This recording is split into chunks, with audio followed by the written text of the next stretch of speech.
एक आदमी entrance exam देने जाता है, लेकिन दुनिया की सबसे ताकतवर महिला तलवार देवी को चौंका देता है, क्योंकि वो मैच शुरू होते ही एग्जामिनर के पीछे आ जाता है और फिर तेजी से एक वार करके अकादमी के एग्जामिनर को हरा देता है। ये नजारा देखकर उस महिला तलवार देवी को, जिसने कभी कोई स्टूडेंट नहीं लिया था, उसे पढ़ाने का मन करता है और उसे लगता है कि उस आदमी के अंदर कोई और रहस्यमय ताकत भी है। लेकिन वो नहीं जानते कि ये आदमी पिछले जन्म में पहले से ही तलवारबाजी का सबसे बड़ा अनुपम तलवार देवता था, जिसने अकेले ही इंसानों के दुश्मन को घायल कर दिया था। लेकिन वो कैलकुलेटर को कम आंक बैठा और कैलकुलेटर ने एक ही वार से उसका दिल जमा दिया। मुझे लगा मैं ऐसे ही मर जाऊंगा, लेकिन अगले ही पल मैं एक रहस्यमय जगह में आ गया और वहां मेरी मुलाकात क्रोनोस नाम के टाइम गॉड से हुई। उसने कहा कि मुझ में कैलकुलेटर से भी ज्यादा ताकत है, लेकिन वो ताकत डेवलप नहीं हुई है, इसलिए उसने मुझे एक मौका दिया कि मैं अपनी यादों और ताकत भरी आत्मा के साथ फिर से जन्म लूं।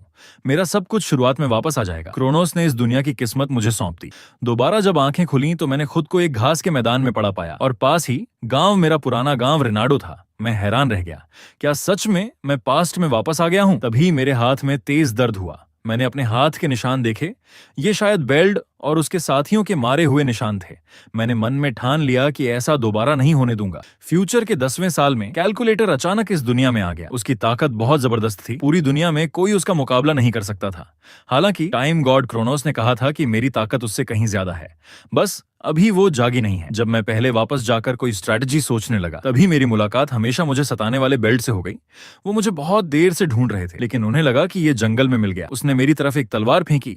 उसने कहा कि मुझे आज उसके साथ मुकाबला करना होगा, नहीं तो यहाँ से जाने नहीं देगा। मैंने उसकी तरफ ध्यान नहीं दिया। मैंने कहा, मेरे जख्म अभी पूरे नहीं हुए, जख्म ठीक हो जाने के बाद लड़ूंगा। बेल्ट ने कहा, चिंता मत कर, ये तलवारें प्रैक्टिस वाली हैं, इसलिए सेफ है। ये कहकर बेल्ट एक ही झटके में मेरी तरफ बढ़ा। बेल्ट ने तेजी से एक वार किया, लेकिन मैंने आसानी से उसे डॉज कर दिया।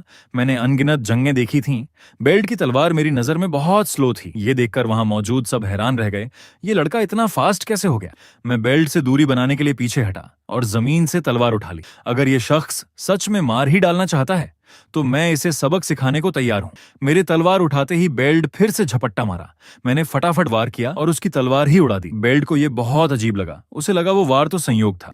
अगली ही सेकंड में मैंने खुशी से कहा, तुम डरो मत, क्योंकि प्रैक्टिस वाली तलवार से चोट नहीं लगती। ये कहकर मैंने बेल्ट पर एक तलवार मारी। हालांकि तलवार प्रैक्टिस वाली थी, फिर भी उसके कंधे पर निशान बना दिया। ये देख वो डर से घुटनों के बल गिर गया और हाथ से लगातार ब्लीड होते घाव को दबाने लगा। ये सब मुझे पता था, लेकिन ये अभी खत्म नहीं हुआ था। जब वो सन्न था, मैंने तलवार की धार उसके मुंह पर मारी। इसने उसके सामने के दांत तक उखाड़ दिए। बेल्ट अब तो डर के मारे कांप रहा था। वो बोला, तू इतना स्ट्रांग कैसे हो गया? तलवार उड़ाकर बेल्ट ने तुरंत अपने साथियों को बुलाया कि मिलकर मुझे मारें। उन्होंने ठान लिया कि ये अचानक काफी स्ट्रांग हो गया है, पीछे से अटैक करेंगे।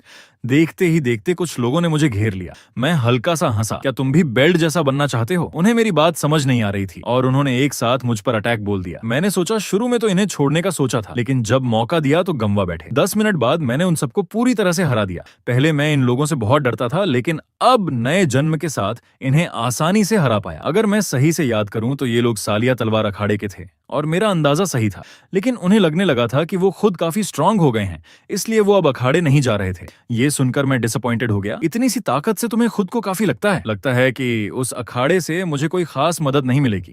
हालांकि उस अखाड़े से एक चीज चाहिए। मैं वहां कभी गया नहीं, लेकिन मुझे याद है वहां सिर्फ रेफरल से ही एंट्री मिलती है। बेल्ट ने कहा, किसी और से पूछ लो, क्योंकि उसकी हार उसके गुरु को पता चलेगी तो उसे सजा जरूर मिलेगी।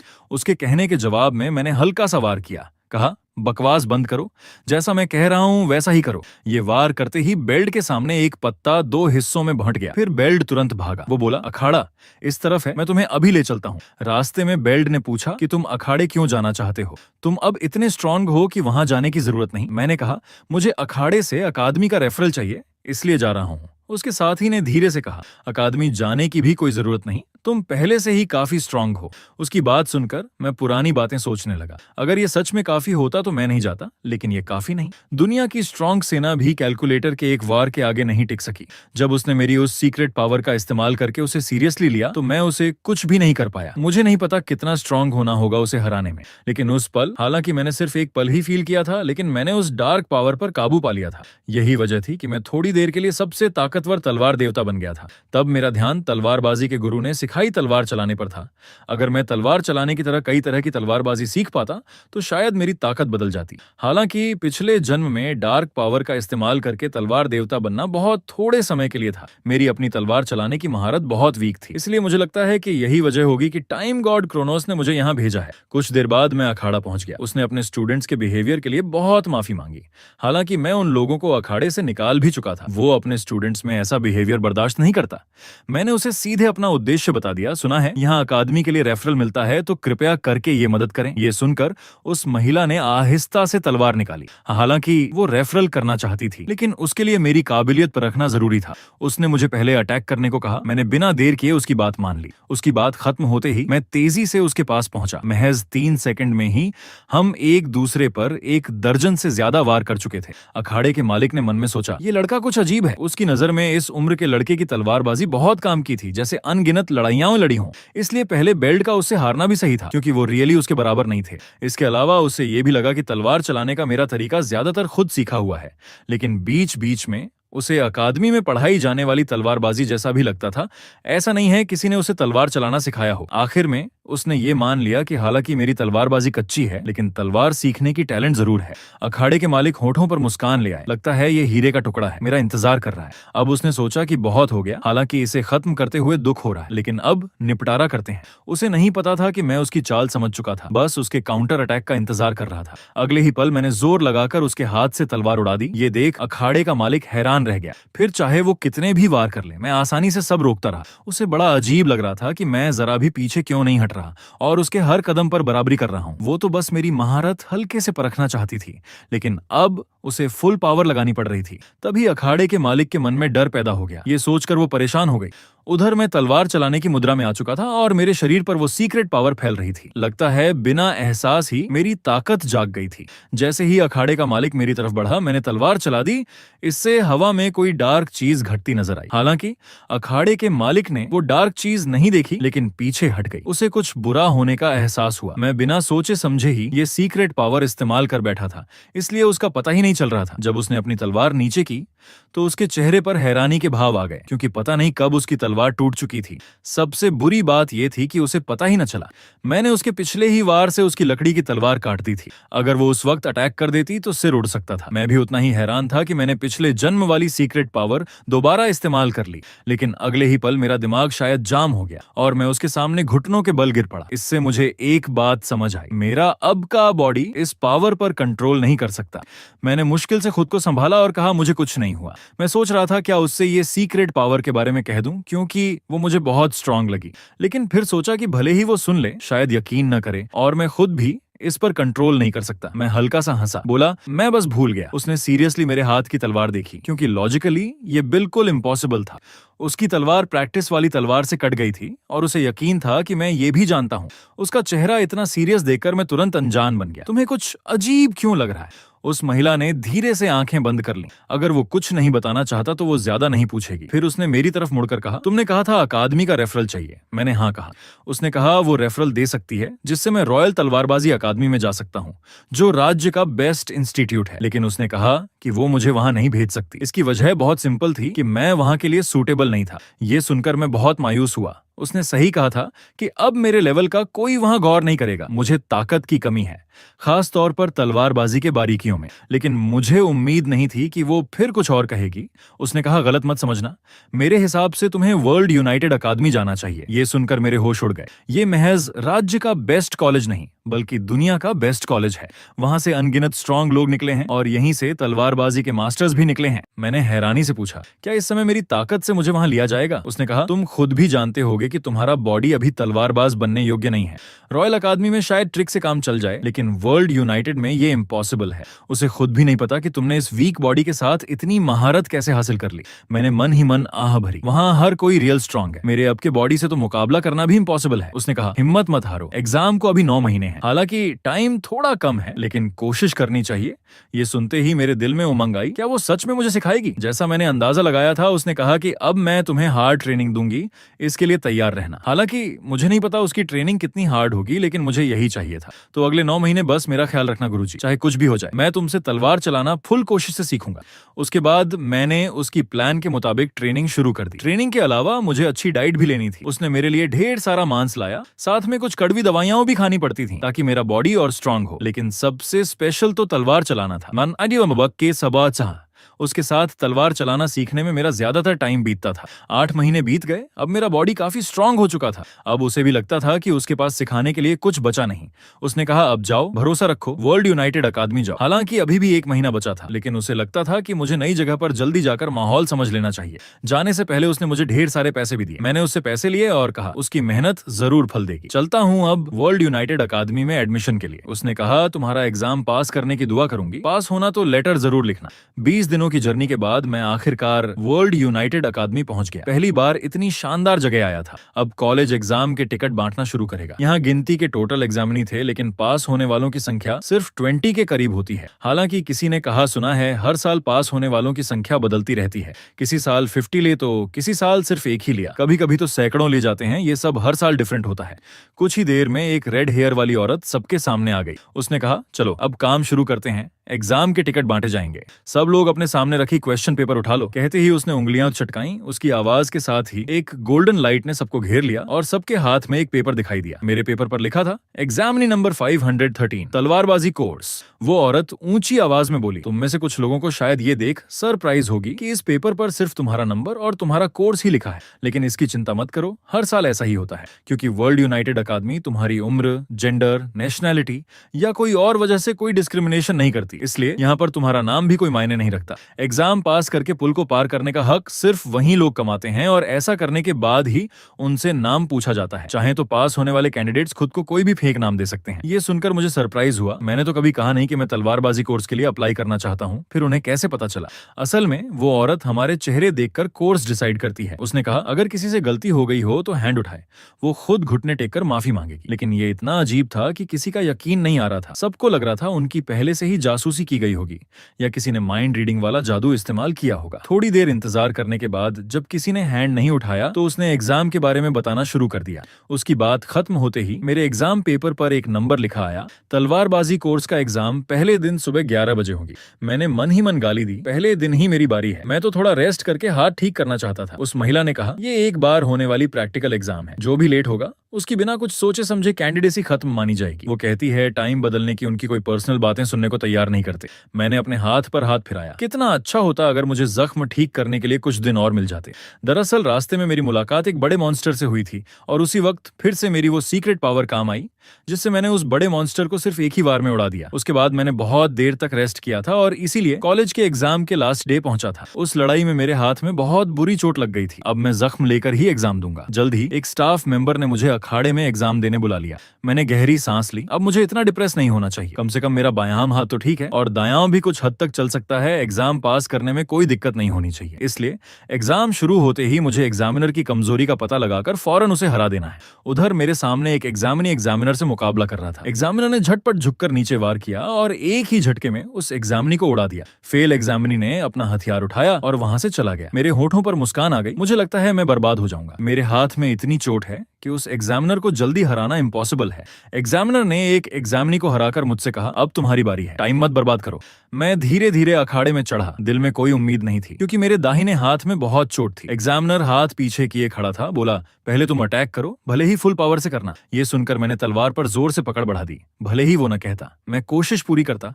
यही मेरा एक मौका था। अगले ही पल मैं जोर से बढ़ा और मुझे याद आया कि गुरु ने पहले सिखाया था कि तलवार सिर्फ हाथ से नहीं चलानी चाहिए। मैं एग्जामिनर के पास पहुंच गया और उस पर वार कर दिया। हालांकि मैंने गुरु के कहे अनुसार किया था, लेकिन पहले जैसा नहीं लड़ पा रहा था। हाथ की चोट का इफेक्ट साफ दिख रहा था। अगर सिर्फ स्ट्रेंथ से ही आसानी से तलवार चल पाती तो कोई भी बॉडी बनाने की मशक्कत न करता। इधर एग्जामिनर को मेरी कमजोरी दिख गई और वो काउंटर अटैक करने लगा, लेकिन मैं उसे आसानी से हावी नहीं होने दूंगा। तभी मुझे कुछ अजीब लगा, क्योंकि एग्जामिनर की तलवार इतनी स्लो क्यों लग रही थी। अगर एग्जामिनर वीक होता तो वो यहाँ खड़ा ना होता। ये मतलब कि मेरी स्पीड बढ़ गई है। उसने एक वॉर किया और मैंने आसानी से उसे रोक लिया। मैंने एग्जामिनर और गुरु में डिफरेंस समझ लिया। एग्जामिनर में ताकत तो बहुत थी, लेकिन उसकी स्पीड और स्किल गुरु से बहुत कम था। अगर मैं उससे मिली तलवारबाजी के दम पर लड़ूं तो शायद ताकत की कमी पूरी कर सकता हूं। मैं एग्जामिनर के साथ कई सेकंड तक लड़ता रहा। हवा में हमारी तलवारों की टकराहट की आवाजें लगातार आ रही थीं।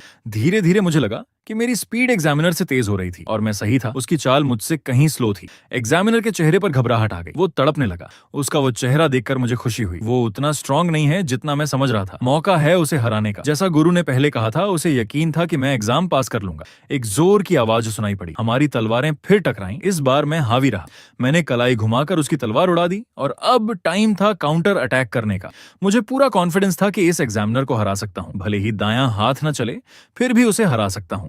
लेकिन एग्जामिनर भी बहुत फास्ट था। उसने तुरंत तलवार वापस हाथ में लेकर 10 से ज्यादा काउंटर अटैक कर दिए। लेकिन अफसोस की बात यह थी कि मैं उसकी हर चाल साफ देख रहा था, इसलिए हर बार बच निकलता था। मतलब मैं एग्जामिनर की हर चाल पढ़ चुका था। अगले ही पल मैंने बाएं हाथ से जोर लगाया और बिना किसी नखरे के सीधा उसके बॉडी पर तलवार से वार करने की कोशिश की, लेकिन वो बच गया।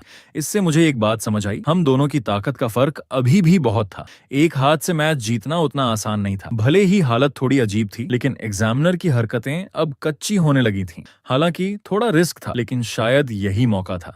फिर मैंने जानबूझकर एग्जामिनर के सामने एक कमजोरी दिखाई और वो मेरी चाल में आ गया। उस वक्त मैं बहुत घबरा रहा था, क्योंकि एग्जामिनर का वार मुझे झेलना था। इसमें जरा भी लापरवाही नहीं चाहिए थी। एग्जामिनर बिना कुछ सोचे झट से तलवार चला दी। उसे लगा ये वार करते ही मैच खत्म हो जाएगा, लेकिन मैं हल्का सा हंसा। आखिर तुम्हारी गलती मिल ही गई। तुमने इतनी जोर से तलवार घुमाई कि ये मेरे अटैक का बेस्ट मौका था। फिर मैंने बॉडी झुकाकर सारी ताकत पैरों में लगा दी और एक झटके में वहां से गायब हो गया। अगले ही पल मैं एग्जामिनर की पीठ पर आ खड़ा हुआ। उससे ज्यादा आसान कोई मौका नहीं हो सकता था। एग्जामिनर की आंखों में हैरानी थी। वो कभी सोच नहीं सकता था कि मेरी स्पीड इतनी फास्ट होगी। मैं भी उसे सोचने का मौका नहीं देता, बस अब मैच खत्म कर देता हूं। लेकिन जैसे ही मैं वॉर करने वाला था, किसी ने आवाज लगाकर रोक दिया। मैंने तुरंत हाथ खींच लिया, तलवार उसकी पीठ पर टिका दी। मैं ऊपर की तरफ देखने लगा। क्या अब मुझे जीत चुका घोषित कर दिया जाएगा? मैंने तो अभी एग्जामिनर को हराया भी नहीं है। ऊपर वाले ने कहा कि एग्जाम का टाइम खत्म हो चुका है, इसलिए ये मैच ड्रॉ रहा। ये सुनकर मैं हैरान रह गया। मैं तो टाइम भूल ही गया था। मुझे इस बात का बहुत मलाल था। ऐसा लग रहा था मैं गुरु की एक्सपेक्टेशंस पर खरा नहीं उतरा। दिल बहुत हारा हुआ था। तलवार हाथ में पकड़े बार बार छोड़ता और फिर पकड़ लेता। फिर मैं घूमकर अखाड़े से बाहर चला गया। मैंने पूरी कोशिश कर ली थी। अगर हाथ में चोट ना होती तो मैंने उसे पलक झपकते ही हरा दिया होता। अगर मैं इतना भी नहीं जीत सकता तो आगे के काम और भी मुश्किल हो जाएंगे। फिर मैं धीरे धीरे मुड़ा। अगले साल तक मेरा हाथ ठीक हो जाएगा, इसलिए फिर से एग्जाम देनी होगी। टाइम तेजी से बीता। हफ्ता गुजर गया। अकादमी के अंदर 6 आदमी एक बड़े गोल टेबल के आसपास बैठकर कंसीडर कर रहे थे। एक बुजुर्ग जो सबसे बोलता था, उसने कहा, इन कैंडिडेट्स के बारे में क्या राय है? जब सबने एग्जाम पूरी कर ली तो क्या कुछ कहना चाहिए? 2 टीचर्स ने कहा वो बहुत थक गए हैं। किसी और ने कहा सब मिलकर देखने का। ये तरीका बहुत अंडरएस्टिमेट करने वाला है। अगले साल हमें काम बांट लेना चाहिए। लेकिन किसी ने कहा हम अपनी सुविधा के लिए किसी टैलेंटेड की इग्नोर नहीं कर सकते। तभी उस बुजुर्ग ने गुस्से में हाथ आगे बढ़ाते हुए कहा, मैंने तुमसे कैंडिडेट्स के बारे में पूछा है, एग्जाम के ढांचे के बारे में। तब बुजुर्ग ने धीरे से हाथ फैलाया और फिर उन सब कैंडिडेट्स की फोटो उस कमरे में आ गई।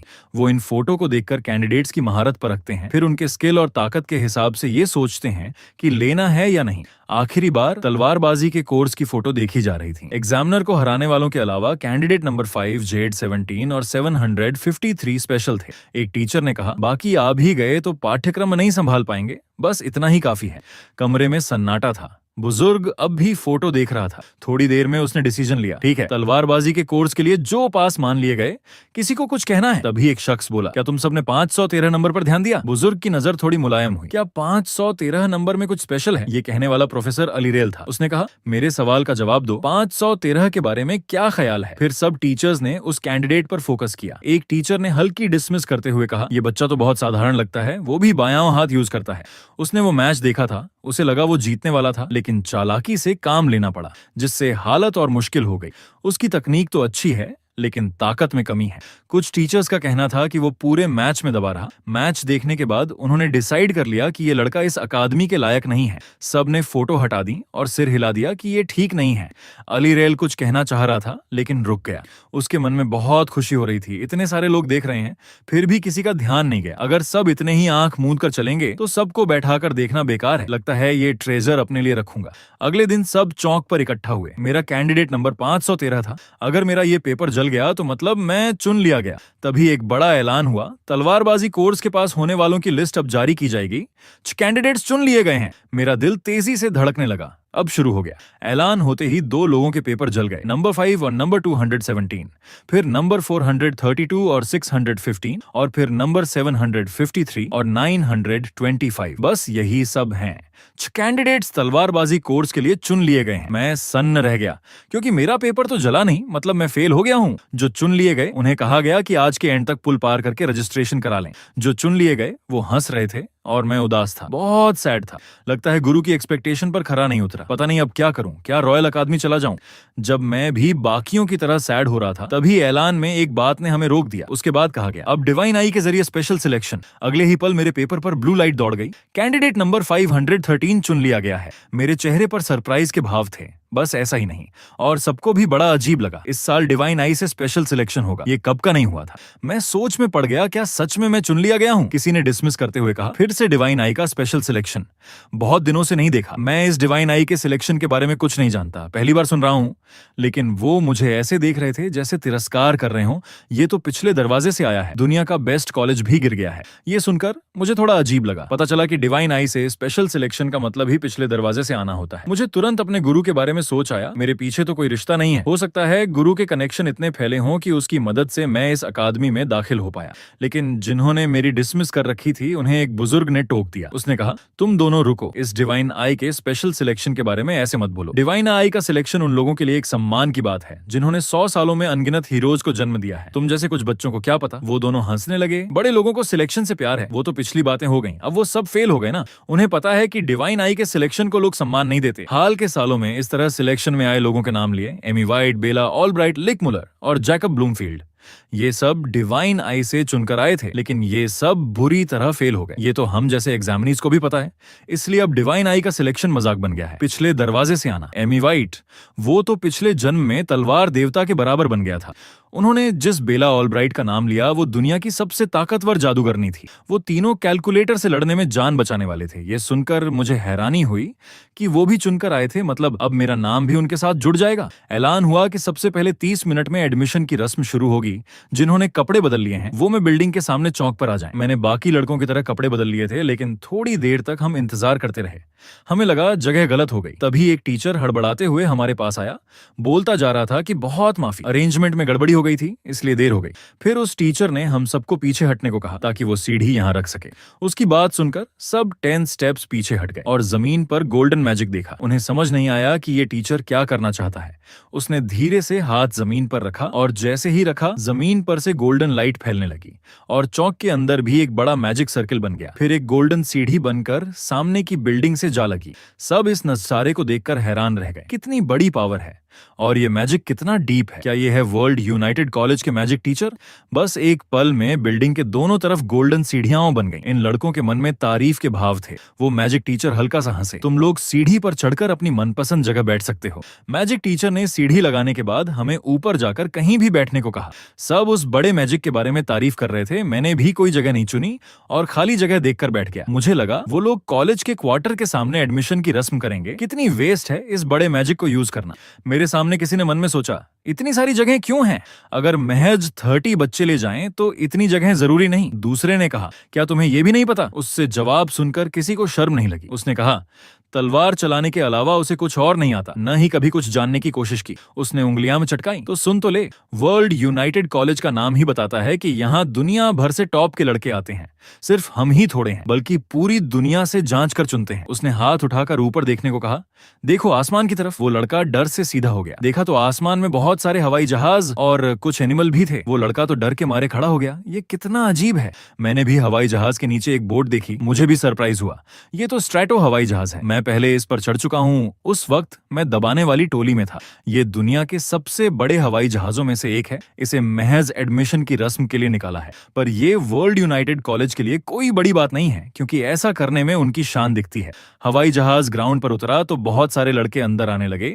ये सब दुनिया भर से आए थे। तभी एक बड़ा हैंड मंच पर रखा गया। लगता है सब आ गए, तो एडमिशन की रस्म शुरू करते हैं। आधे घंटे के स्पीच के बाद मुझे नींद आने लगी। मुझे लगा भले ही ये दुनिया का बेस्ट कॉलेज है, यहाँ की रस्म भी उतनी ही बोरिंग है। तभी मेरे बगल वाला लड़का उठ खड़ा हुआ। अब हर कोर्स के मुख्य लड़के अपनी बात रखेंगे। पहले नंबर पर लियोनहार्ट है, तलवारबाजी कोर्स का मुख्य लड़का। जब वो मंच पर दिखा तो सब हैरान थे।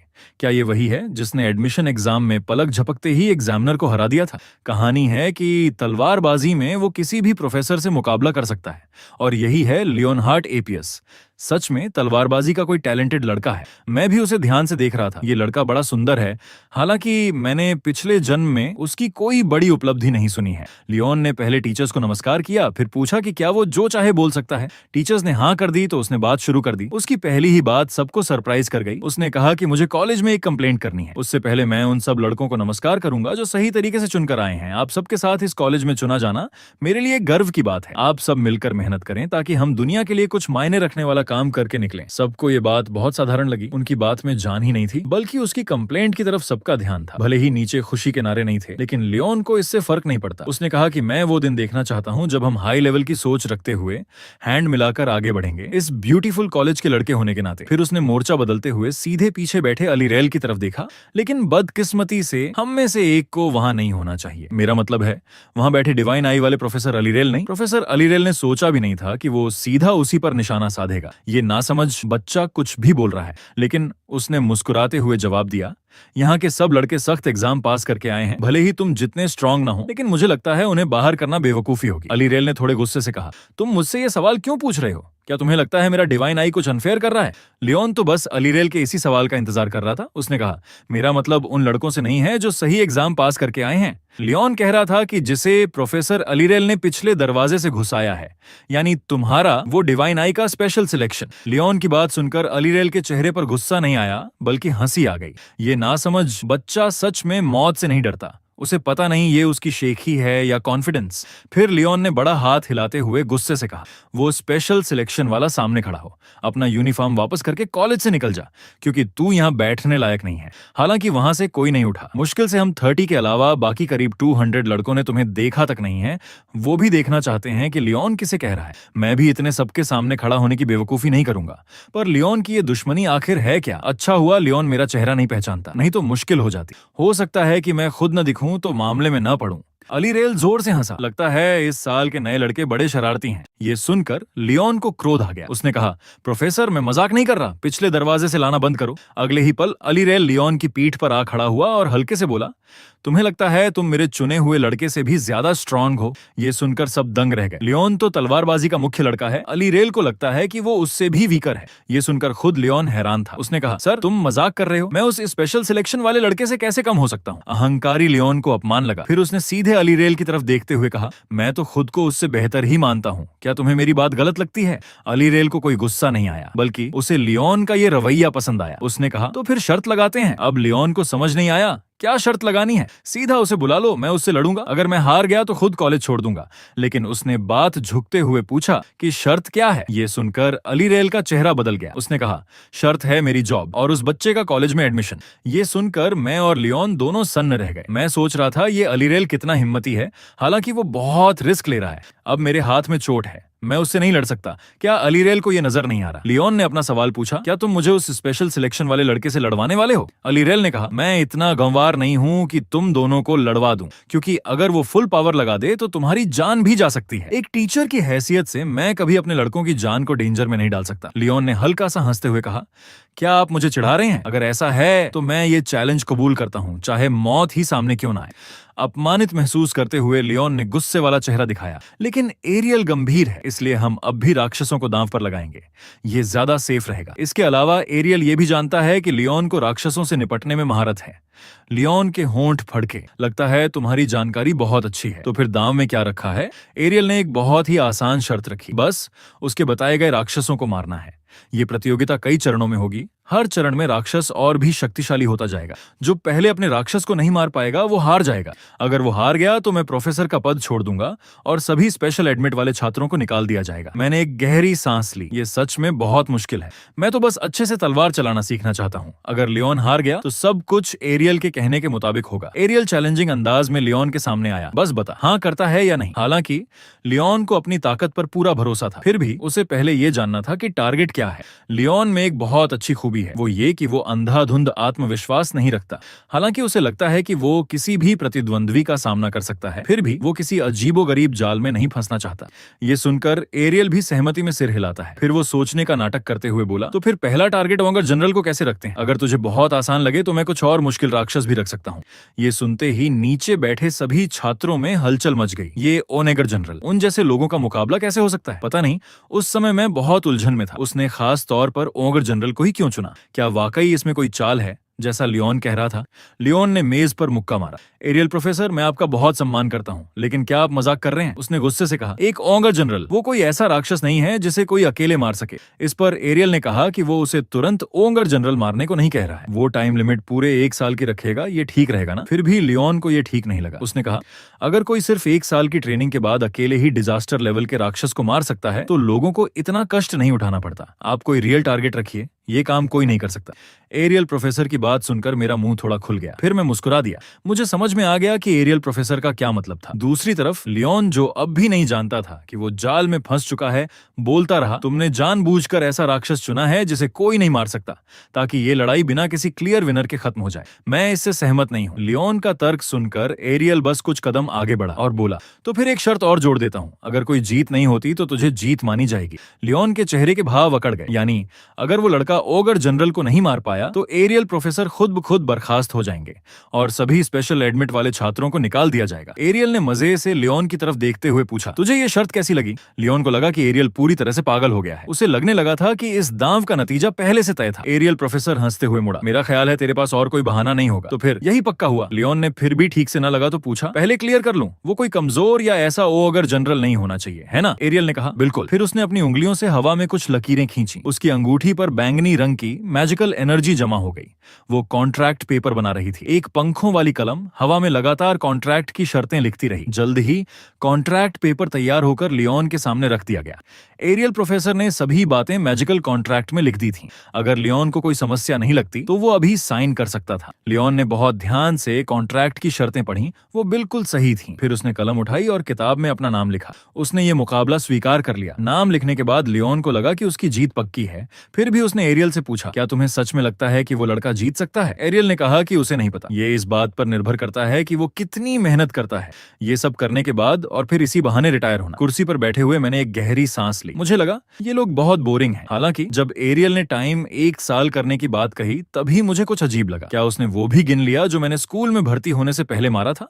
बस तभी एरियल की नजर से मेरी नजर मिल गई। इससे मेरा दिल जोर से धड़का। उसकी नजर से मैं शायद सही समझ गया था। तो ये दांव शुरू से ही तय था। एरियल ने मुझे चुप रहने का इशारा किया। उसकी नजरों में कितनी शरारत थी। सोचा नहीं था कि वो इतना चालाक है। एरियल प्रोफेसर और लियोन के बीच दांव तय होने के बाद मेरी पहली क्लास शुरू हुई, जिसका नाम था मैजिक की क्लास। तब मैजिक के टीचर ने धीरे से कहना शुरू किया। शायद किसी को हैरानी होगी, पहले ही दिन पढ़ाई शुरू हो जाएगी, लेकिन इस स्कूल के छात्रों को हमेशा याद रखना चाहिए कि एक दिन भी वेस्ट नहीं करना है। फिर उन्होंने मैजिक के सबसे बेसिक पार्ट के बारे में समझाना शुरू किया कि मैजिक का इस्तेमाल कैसे करें। हमारे अंदर एक अनदेखी एनर्जी होती है जिसे ईथर कहते हैं। अपने अंदर के मैजिकल सर्किट को चलाकर हम मैजिक कर सकते हैं। उस समय मैं सबसे आखिरी सीट पर बैठा था। मुझे पहले इस बात की चिंता थी कि पढ़ाई में पीछे न रह जाऊं, लेकिन अब तक तो ठीक लग रहा है। ये बात मैं ट्रेनिंग कैंप में भी सुन चुका था। मैंने आंखें थोड़ी नीचे की।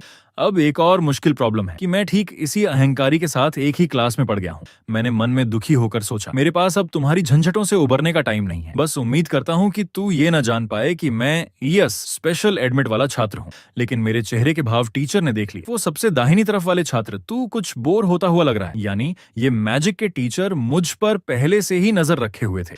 अभी क्लास शुरू हुए 5 मिनट भी नहीं हुए और तू इधर उधर देखने लगा। तेरी हिम्मत कैसे हुई? मुझे लगा नहीं था कि वो मुझे ऐसे पकड़ लेंगे। मैं तो क्लास की आखिरी पंक्ति में बैठा था। मैंने जल्दी से सॉरी बोला। अगले ही पल टीचर ने किताब बंद की और कहा, अगर इतना ही कॉन्फिडेंस है तो पूरी क्लास को दिखा क्यों नहीं देता? टीचर ने अंदाजा लगाया कि मैं बेसिक मैजिक कर लूंगा। लेकिन जब टीचर आगे कुछ कहने लगे तो मैंने उन्हें टोक दिया, टीचर मुझे माफ करें, हम तलवार चलाना सीखने आए हैं। मुझे लगता है अगर मैजिक नहीं आता तो भी कोई बात नहीं। टीचर ने ठंडी हंसी हंसकर कहा, भले ही रियल फाइट में तू केवल तलवार ही यूज कर सके, फिर भी मैजिक की बेसिक बातें जाननी ही होंगी ताकि मैजिक करने वालों के साथ मिलकर लड़ सके। तुझे कम से कम बेसिक मैजिक तो सीखना ही पड़ेगा और उसे यूज करने का एहसास भी करना होगा। ये सुनकर मुझे थोड़ा डर लगा। उनकी बातें बिल्कुल ट्रेनिंग कैंप के टीचर जैसी थीं। तो क्या जो मंत्र वो हमें याद कराएंगे वो भी वही होंगे? अगले ही पल मैंने उनकी बात काटते हुए कहा, क्या हमें ईथर बुलेट वाला मंत्र सीखना है? मैजिक के टीचर के चेहरे के भाव थोड़े अजीब हुए। क्या तू ये जानता है? तो क्या तू ईथर बुलेट यूज कर सकता है? सच में सोचता हूँ उस नर्क जैसे ट्रेनिंग कैंप का टाइम वेस्ट नहीं गया। टीचर ने सोचा ये अच्छा मौका है, उससे एक मुकाबला करवाया जाए। लियोन, तू भी ईथर बुलेट का प्रैक्टिस करता है ना? तब लियोन धीरे से खड़ा हुआ। हाँ टीचर, मैंने भी ईथर बुलेट का प्रैक्टिस किया है। लेकिन ऐसा कहना प्रोफेसर, मेरी ट्रेनिंग सिर्फ तलवारबाजी तक ही लिमिट नहीं है बल्कि मैजिक में भी है। एक्चुअली स्कूल में भर्ती होने से पहले ही मैंने ऐसा कर रखा था। क्या उसे मेरे साथ रियल मुकाबला करवाना थोड़ा जोखिम भरा नहीं होगा? प्रोफेसर ने कहा कि कोई बात नहीं, चाहे ताकत का फासला कितना भी हो, वो केवल ईथर बुलेट का यूज करेंगे, उसकी मौत नहीं होगी। और मैं तुझे ये नहीं बता रहा कि आसानी से मत ले, क्योंकि तेरे पीछे वो भूरे बालों वाला यानी इसी साल का आई ऑफ गॉड स्टूडेंट है। तो बस दिखा दे अपनी कला। ये सुनकर सबने मुड़कर देखा। उस यस स्टूडेंट को देखने को उत्सुक थे। इससे मुझे कुछ बुरा लगा, जैसे कोई बेहद मुश्किल सिचुएशन आ गई हो। पता नहीं सब मेरे खिलाफ हो जाएंगे। उस बूढ़े कमीने ने सब कुछ बता दिया। टीचर भी उस समय मुझे गिड़गिड़ाती नजरों से देख रहा था, जैसे कह रहा हो, देखता हूं तू कितना ताकतवर है जो मेरी क्लास में ध्यान नहीं देता। फिर लियोन धीरे से खड़ा हुआ और बोला, तो फिर मुझे इसे अच्छे से सबक सिखाना पड़ेगा। लियोन ने मुंह घुमाया, उसकी नजरों में गुस्सा भरा था। मैं दिखा दूंगा कि ये स्कूल कैसी जगह है। मुझे सच में समझ नहीं आता कि लियोन मुझसे इतनी दुश्मनी क्यों रखता है। तू अपना जीनियस बन, मैं अपना स्पेशल एडमिट वाला बनूं, क्या दिक्कत है? बिल्कुल एक दूसरे के रास्ते में नहीं आते। मेरे चेहरे पर हाई लॉकी के पसीने आ गए। पता नहीं ये लियोन मुझे कब तक परेशान करेगा। थोड़ी देर बाद मैं और लियोन दोनों क्लास के स्टेज पर आ गए। टीचर ने कहा कि जब वो सिग्नल दे तो अपने प्रतिद्वंद्वी पर ईथर बुलेट छोड़ना। एक्चुअली मेरे मन में थोड़ा सहमा हुआ था। मैंने तो ट्रेनिंग कैंप में कुछ ही दिन मैजिक सीखा था। उन्होंने कहा भले ही मेरी मौत ना हो, लेकिन लगता है बिना चोटिल हुए बच निकलना मुमकिन नहीं है। टीचर ने शुरू करो कहा तो लियोन ने जल्दी से अपने हाथ में ईथर बुलेट बनाई और ढीठपन से बोला, दिखा दूंगा हमारे बीच का फर्क। उस समय मेरे पास और कोई चारा नहीं था। मैंने हाथ फटकारा और उसी सीखी हुई ईथर बुलेट को दिखा दिया। लियोन के हाथ से ईथर बुलेट छूटी, लेकिन उसका साइज कितना छोटा था, जबकि मेरी तरफ से एक तोप के गोले जितनी बड़ी ईथर बुलेट निकली। लियोन के मैजिक से डिफरेंस लगभग 300 गुना था। इस पल मैं और लियोन दोनों सन्न रह गए। उसे हैरानी थी कि मेरी ईथर बुलेट इतनी बड़ी कैसे है, और मेरी हैरानी थी कि उसकी ईथर बुलेट मुझसे अलग कैसे है। लेकिन अब मैं ईथर बुलेट छोड़ चुका था। रोकना इम्पॉसिबल था। उस समय लियोन तो डर के मारे ही बेहाल हो गया था। इतनी ताकत वाली ईथर बुलेट अगर उसे लगती तो उसकी मौत पक्की थी। बस अब टीचर ने तेजी से हाथ उठाया। उनके हाथ पर एक सुनहरा मैजिक उभरा और इस मैजिक से एक ढाल बन गई जिसने ईथर बुलेट को रोक दिया। इससे लियोन की जान बची। टीचर के मन में बहुत आश्चर्य था। सच में बड़ा खतरे वाला मामला था, पर वह इतनी बड़ी ईथर बुलेट कैसे बना सकता है? लेकिन उनके समझने से पहले ही जो ढाल उन्होंने बनाई थी उसमें दरारें पड़ने लगी। अगले ही पल पूरी ढाल फट गई और भारी धमाके के साथ उन दोनों को उछाल दिया। उस तेज लहर ने सबकी आंखें खोलना मुश्किल कर दिया। लियोन का बॉडी पीछे की ओर उछलता गया। उसे बहुत जोर का धक्का लगा। टीचर तुरंत दौड़कर वहां गए और पूछा, तू ठीक है? पास जाकर देखा तो लियोन का बॉडी कांप रहा था। फिर उसने मुश्किल से उठते हुए कहा कि उसे कुछ नहीं हुआ, लेकिन टीचर के सेफ्टी ढाल के कारण ही वो बच पाया। लियोन के बॉडी का मुआयना किया और कुछ नहीं लगा तो टीचर की नजर खड़ी हो गई। वो मुंह ही देख रहे थे। अगर ढाल ने उस धमाके को रोका ना होता तो वो वार सीधे उसकी जान ले लेता। ये युवक आखिर है कौन? टीचर ने लगा कि इस बारे में मुझसे अच्छे से बात करनी चाहिए। उन्हें अभी भी मुझसे कुछ पूछना है, क्योंकि प्रोफेसरों में भी कोई इतनी बड़ी ईथर बुलेट नहीं कर सकता था। उन्हें लगा जैसे उन्हें कोई नई दुनिया मिल गई हो। इसी समय मैं भी हैरानी से अपने हाथ को देख रहा था। उसने जो ईथर बुलेट छोड़ी वो मुझसे अलग कैसे थी? जो ईथर बुलेट लियोन ने छोड़ी थी वो बिल्कुल कमजोर थी। ये बिल्कुल वैसा नहीं था जैसा मैंने यूज किया था। ये मंत्र जो मैंने दबोचने वाली सेना में सीखा था, क्या ये स्कूल में सिखाए जाने वाले मंत्र से अलग हो सकता है? आखिरकार ये तो आने वाले 10 सालों का मैजिक सिखाना था। फिर भी मैंने झिझकते हुए टीचर से पूछ ही लिया, क्या मैंने मंत्र गलत यूज किया है? टीचर ने एक गहरी सांस ली। तूने जो मंत्र अभी यूज किया वो बिल्कुल ईथर बुलेट ही था। इसमें कोई गलती नहीं हो सकती। लेकिन तेरी ईथर बुलेट की क्वालिटी अलग है। तूने जो दिखाया वो बिल्कुल साधारण ईथर बुलेट नहीं थी। टीचर के नॉलेज के अनुसार ये एक तरह की सुपर कंप्रेस्ड ईथर बुलेट होनी चाहिए। ये बात सुनकर सारे छात्र सन्न रह गए। उन्होंने कभी सुपर कंप्रेस्ड मैजिक का नाम भी नहीं सुना था। फिर टीचर ने मेरे मैजिक को हूबहू दोहराने की कोशिश की, लेकिन जो उन्होंने बनाया वो मुझसे बहुत छोटा था। ये एक ऐसी ताकत थी जिसे उनकी प्रोफेसर वाली हैसियत भी मुश्किल से से हैंडल कर सकती थी। लेकिन उस पल में मैंने न केवल सक्सेसफुली उसे चलाया बल्कि उसे एक मंत्र में भी बदल डाला। पूरे स्कूल में कोई भी वो करतब दोहरा नहीं सकता था जो मैंने दिखाया था। नीचे सब छात्र आपस में फुसफुसा रहे थे। मैंने जिंदगी में पहली बार इतनी ताकतवर ईथर बुलेट देखी है। क्या यस को स्पेशली भर्ती करने का मतलब यही था? तो उन्हें पहले ही उसे सीधे मैजिक की क्लास में भर्ती करना चाहिए था, न कि उसके लिए अलग से कोई चैनल बनाना चाहिए था। ये बात भी ठीक नहीं बैठती। नीचे अपने साथियों की चर्चा सुनकर मैं सोचने लगा, दबोचने वाली टीम के ट्रेनिंग कैंप में सीखे गए सारे मंत्र ऐसे ही थे। सच में कहूं तो उनमें से भी मैं वो था जिसमें इसकी सबसे कम समझ थी। इसलिए मुझे प्रोफेसर की बात पर बिल्कुल भरोसा नहीं आया। प्रोफेसर, क्या आप मजाक कर रहे हैं? बस सही प्रैक्टिस से कोई भी व्यक्ति ऐसा कुछ कर सकता है। ये सुनकर प्रोफेसर जोर से हंसने लगे। इससे मुझे और आश्चर्य हुआ। क्या मैंने कुछ गलत कहा? प्रोफेसर और भी जोर से हंसने लगे। तू तो सच में जीनियस है। मुझे लगता तलवार सीखना तो वेस्ट होगा। ये बात अचानक सुनकर मैं थोड़ा घबरा गया। इतना भी बढ़ा चढ़ा नहीं था ना। प्रोफेसर एक झटके में मेरे पास आकर खड़े हो गए। तू सीधा मैजिक डिपार्टमेंट में चला जा, मेरा निजी शिष्य बन जा। मैं तेरी गारंटी दूंगा और आगे से तेरी मैजिक की पढ़ाई मैं खुद कराऊंगा। मुझे लगता है तलवारबाजी की तुलना में तुझमें मैजिक की बेहतरीन समझ है। मैंने सीधा ही प्रोफेसर का ये प्रस्ताव ठुकरा दिया। कोई बात नहीं, मुझे अब भी तलवार ही सीखनी है। लोग मुझे पहले ही कह चुके हैं कि मुझमें मैजिक की अच्छी समझ नहीं है। प्रोफेसर ने मेरा इनकार करने पर कोई ध्यान नहीं दिया। जिन लोगों ने ये कहा वो बस बेसमझ हैं। तू तो कंप्रेशन तकनीक में महारत हासिल कर चुका है और इतनी छोटी उम्र में सुपर कंप्रेस्ड ईथर बुलेट का मंत्र बना दिया। स्कूल के स्टैंडर्ड के हिसाब से देखा जाए तो तू अनुपम जीनियस है। मैं इसकी गारंटी खुद देता हूँ। हालांकि प्रोफेसर को नहीं पता कि कौन बेवकूफ था जिसने कहा कि तुझमें मैजिक की समझ नहीं है, लेकिन बिल्कुल क्लियर है कि वो लोग कुछ नहीं जानते। ग्रे, क्या तू सच में मैजिक की पढ़ाई नहीं करना चाहता? प्रोफेसर द्वारा कहे गए शब्दों से नीचे की भीड़ में हलचल मच गई। एक प्रोफेसर जो कम ही किसी की तारीफ करते हैं इतनी सारी बातें कह रहे हैं,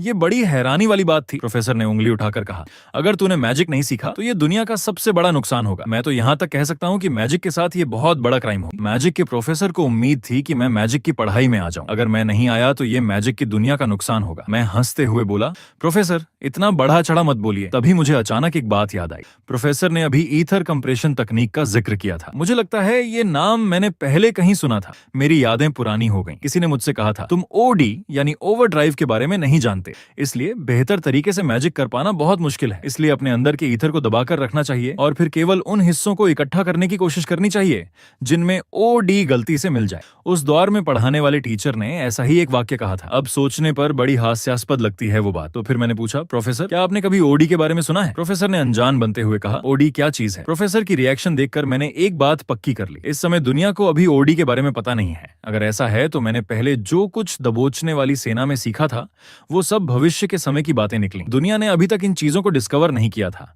मुझे बहुत सोच समझकर बताने वाला व्यक्ति चुनना होगा, वरना बड़ी गड़बड़ हो जाएगी। प्रोफेसर उत्सुकता से पूछ रहे थे, क्या तू सच में मैजिक की पढ़ाई में नहीं आना चाहता? प्रोफेसर के प्रपोजल पर मुझे बहुत दुख हुआ। मुझे तलवारबाजी ज्यादा पसंद है। आपके बुलावे का तो शुक्रिया, लेकिन डर है मैं ये बात ठुकरा दूंगा। प्रोफेसर ने हाई लॉकी के साथ कहा, जब तूने मन बना लिया तो लगता है अब कोई उपाय नहीं। लेकिन प्रोफेसर ने हार नहीं मानी। अगर कभी मेरा मन बदले तो कभी भी आकर उनसे मिल सकता हूँ, किसी भी टाइम। मैंने सिर खुजाते हुए बहुत शर्मिंदगी महसूस की। बहुत शुक्रिया आपके प्रपोजल के लिए। फिर प्रोफेसर ने कहा कि मैं अपनी जगह पर वापस जाऊं। अगर क्लास में कहीं और देखूं तो वो मुझे डांटेगा नहीं, और अगर मुझे उनकी क्लास बोरिंग लगे तो कभी भी जा सकता हूं। उन्हें कोई एतराज नहीं होगा, क्योंकि उन्हें लगता है कि ये फाउंडेशन कोर्स मेरे लिए बिल्कुल वेस्ट है। नीचे छात्र चर्चा करने लगे, ये आदमी बहुत जोरदार है। मुझे यकीन नहीं होता कि कार्लोस प्रोफेसर इतना उसकी इज्जत कर रहे हैं। आज तो सबने खूब नजारा देख लिया। मुझे जाते हुए देखकर लियोन 2 कदम आगे बढ़ा। उस समय उसका दिल बहुत तेज धड़क रहा था। उसके दिल में एक कली खिली। अब उसे घमंडी बनने वाला लियोन ग्रे को पूजने लगा था। इससे मेरे हाथ पैर ठंडे पड़ गए। कहीं ऐसा ना हो कि ये मुझसे चिपक ही जाए। क्लास खत्म होने के बाद मुझे एरियल प्रोफेसर की चिट्ठी मिली, आज स्कूल के बाद मेरे ऑफिस में आना। ये मेरे लिए थोड़ा अनप्रेडिक्टेबल था। क्या कार्लोस प्रोफेसर ने कोई चाल चली है एरियल प्रोफेसर को मुझे मैजिक डिपार्टमेंट में डालने के लिए मनाने के लिए?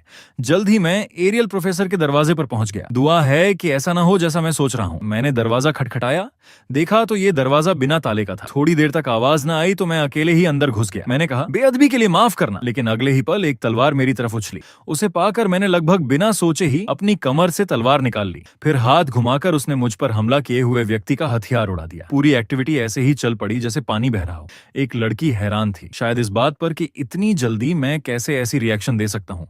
उसे नहीं पता था कि एक्चुअली मेरा बॉडी अपने आप ही ऐसी रिएक्शन दे रहा था। लेकिन ये आखिर है क्या? मैं अंदर आते ही हमले की चपेट में आ गया। बस तभी मेरी आंखें फैल गईं। ये लड़की मुझे इतनी जानी पहचानी क्यों लग रही है? ऐसा लगता है कहीं देखा है। लड़की ने धीरे से घूमकर देखा। उसके बाल नीले थे, आंखें सुनहरी, चेहरा बहुत प्यारा था। पास में ही बैठे एरियल ने हंसते हुए कहा, तू तो काफी चालाक है, लगता है मेरी निगाहें सही रहीं, तुझे स्कूल में भर्ती करना सही डिसीजन था। उसके पास ही दो गुरु खड़े थे, उन्हें यकीन नहीं हो रहा था कि मेरी रिएक्शन इतनी तेज हो सकती है। बेला, तूने कहीं आसानी से तो नहीं छोड़ा? तेरे गुरु ने तुझे ऐसा कहा था ना कि थोड़ी कम ताकत लगाने को। तेरी चाल तो बिल्कुल दोष रहित थी, लेकिन तेरी तलवार इतनी आसानी से उड़ गई, ये बहुत अजीब है। ये वही था जिसने मुझे मैजिक की क्लास पढ़ाई थी। एरियल उनकी बातों में बिल्कुल नहीं पड़ा। तुम दोनों सच कह रहे हो, ऐसी बातें कह रहे हो। अगर तुम ये भी नहीं देख सकते कि उसने कुछ बख्शा है या नहीं, तो प्रोफेसर का ओहदा छोड़कर क्यों नहीं देते? वो आदमी बस हंसा, बस मजाक था। एरियल, इतना सीरियस क्यों हो रहे हो? फिर हंसते हुए उस व्यक्ति ने अपने हाथ के गोल्ड कॉइन एरियल को दे दिए। मुझे अपने सामने उनका जुआ खेलते देख मैंने धीरे से तलवार म्यान में रखी। ये बड़ा ही घृणित लग रहा था। फिर मैंने बोलना शुरू किया, तुम लोग मुझ पर सट्टा तो नहीं लगा रहे थे? एरियल ने इस बात से इनकार नहीं किया। हम अभी सच में शर्त लगा रहे थे कि तू बेला के सडन अटैक को झेल पाएगा या नहीं। तेरी बदौलत मैंने बहुत सारे कॉइन जीते। फिर उसने अपना अंगूठा दिखाकर मुझे एक कॉइन उछाल कर दिया। ये तेरा हिस्सा है। ये देखकर मेरे मन की सारी अनहैप्पीनेस गायब हो गई। ये एक कॉइन मेरे 1 साल के खर्च के बराबर था। वहां मौजूद गुरु में से एक ने मेरा हाथ देखते हुए कहना शुरू किया, बिल्कुल वैसे ही जैसा एरियल ने कहा था। इस छोटी सी टक्कर से पता चलता है कि ऐसा लग रहा है उसने जानबूझकर अपने चलने वाले हाथ का यूज नहीं किया। ये बिल्कुल ऐसा लग रहा है जैसे वो अपने उस हाथ को बचा रहा हो जो हिल ही नहीं सकता। पास के एक और गुरु ने भी बोलना शुरू किया, लगता है उसका दाहिना हाथ जरूर चोटिल है और बहुत ही सीरियसली चोटिल है। उसकी मांसपेशियों पर ऊपरी तौर पर नजर आने वाली फिजिकल डैमेज की बात तो छोड़िए, बल्कि ऐसा लगता है कहीं गहरी ही चोट है, क्योंकि साधारण चोट ऐसी सिचुएशन पैदा नहीं करती। लगता है उसके हाथ पर कोई जोरदार चोट लगी होगी या फिर उसने बहुत ज्यादा भार सहन किया होगा, जिसकी वजह से ऐसा हुआ होगा। अगर ठीक से ट्रीटमेंट नहीं हुआ तो कहीं ऐसा ना हो कि उसे पुरानी बीमारी हो जाए। इससे मेरे मन में बहुत आश्चर्य हुआ। सचमुच वर्ल्ड यूनाइटेड यूनिवर्सिटी के गुरु हैं, बस एक नजर देखकर इतनी सारी सही बातें निकाल सकते हैं। दोनों ने हंसते हुए कहा, अगर इतना भी न देखा जाए तो हम इस स्कूल के प्रोफेसर बनने लायक नहीं हैं। लेकिन लगता है एरियल प्रोफेसर ने एग्जाम के समय ही ये पहचान लिया था। एरियल ने सोचा ये दोनों बहुत शोर मचा रहे थे, जब समझ ही गए तो प्लीज दोनों जा सकते हैं क्या? वो मेरा छात्र है, मैं उसे नहीं छोड़ूंगा। ऐसा लगता है जैसे तुम दोनों को सब कुछ मालूम है। जाने से पहले दो गुरुओं ने एक और बात कही, हम मानते हैं उसमें पोटेंशियल है, कम से कम अभी तो ऐसा ही लगता है। आशा है तुम उसे अच्छे से पढ़ा सको, लेकिन एक बात और भी तुम्हें याद रखनी चाहिए, अगर वो घाव कभी ठीक नहीं हो रहा है तो इसका मतलब है कि वो अभी भी स्कूल में एंट्री के मापदंड पर खरा नहीं उतरता। इसलिए आगे स्कूल में उसे बहुत मुश्किल होगी। ये बात तुम्हें अच्छे से याद रखनी चाहिए। दो गुरुओं की बातों ने मुझ में खतरे की भावना पैदा कर दी। लगता है हाथ ठीक करने के लिए कोई ना कोई रास्ता निकालना होगा। दो गुरुओं के कमरे से जाने के बाद कमरे में हम तीन ही रह गए। फिर मैंने एरियल को कहते सुना, खैर खाना दोषों का काम तो हुआ, अब आते हैं मैजिक की बात पर, और साथ ही उस लड़की के बारे में भी जो साथ खड़ी है। आज एरियल ने एक बात सुनी कि मैंने कार्लोस प्रोफेसर की क्लास में सुपर कंप्रेस्ड ईथर बुलेट का यूज किया था। ये बात कार्लोस प्रोफेसर ने खुद जाकर उन्हें बताई थी। आज वो खास तौर पर एरियल प्रोफेसर के दफ्तर आए थे और मुझे मैजिक डिपार्टमेंट में भेजने की गुजारिश की थी, लेकिन एरियल ने इनकार कर दिया। उस समय एरियल ने धीरे से अपने हाथ की कॉफी रखी। एरियल की नजरों में मैं छिप नहीं सकता था। एरियल देख सकता था कि मैं तलवार चलाने के लिए ज्यादा काबिल हूँ, ना कि मैजिक करने के लिए। उसकी आंखें देखकर मैं हैरान रह गया। उसकी पुतलियां कैसे बदल गईं। एरियल ने कहा कि मैं मैजिक के कंप्रेशन में कुशल नहीं लगता, यहाँ तक कि मैंने उसे सीखे जाने के कोई लक्षण भी नहीं दिखाए। ये सुनकर मैंने डरते हुए थोड़ा पानी पी लिया। उसकी आंखों ने बस एक बार देखकर बता दिया, लगता है उसके सामने झूठ बोलना ठीक नहीं है। मैंने सीधा मान लिया, मैंने सच में कभी खास कंप्रेशन का प्रैक्टिस नहीं सीखा। मेरा जवाब पूरी तरह से एरियल की सोच में था, क्योंकि उसके सामने कोई झूठ नहीं बोल सकता। लेकिन वो बहुत जानना चाहता था कि आखिर मैंने क्या ट्रिक अपनाई।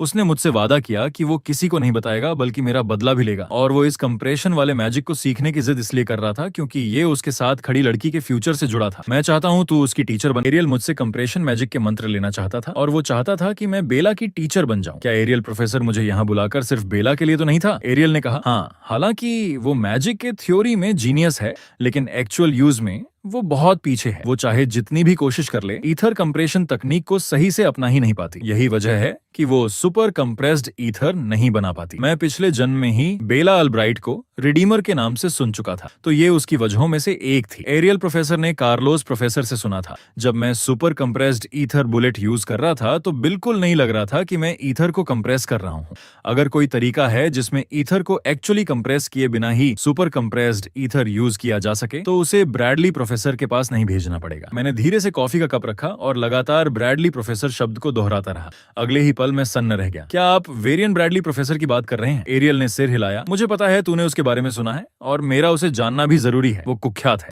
उसने इंसानों पर अनगिनत एक्सपेरिमेंट किए और इस दौरान बहुत से लोगों को मार डाला। इसके अलावा उसने कई बार मैजिकल डिजास्टर पैदा किए जिनकी वजह से हजारों की तादाद में लोग मारे गए।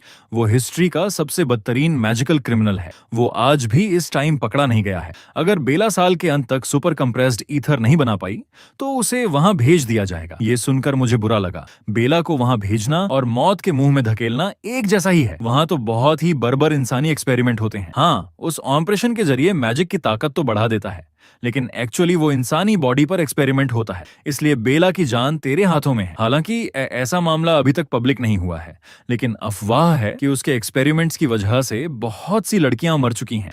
कुछ तो मर गईं और कुछ तो बर्बाद हो गई। ये बहुत ही डेंजरस और डरावना है। अगर वो सुपर कंप्रेस्ड ईथर नहीं बना पाई तो उसके सामने दो ही रास्ते होंगे, या तो स्कूल से निकाले जाना या फिर एक्सपेरिमेंट करवाना। एरियल प्रोफेसर के दांत किटकिटा रहे थे। मैं चाहूंगा कि तू स्कूल से चला जाए, बजाय इसके कि तू उस आदमी के एक्सपेरिमेंट्स का शिकार हो। मैंने उसके सवालों का जवाब देने की जल्दी नहीं की, बल्कि ध्यान से सोचा।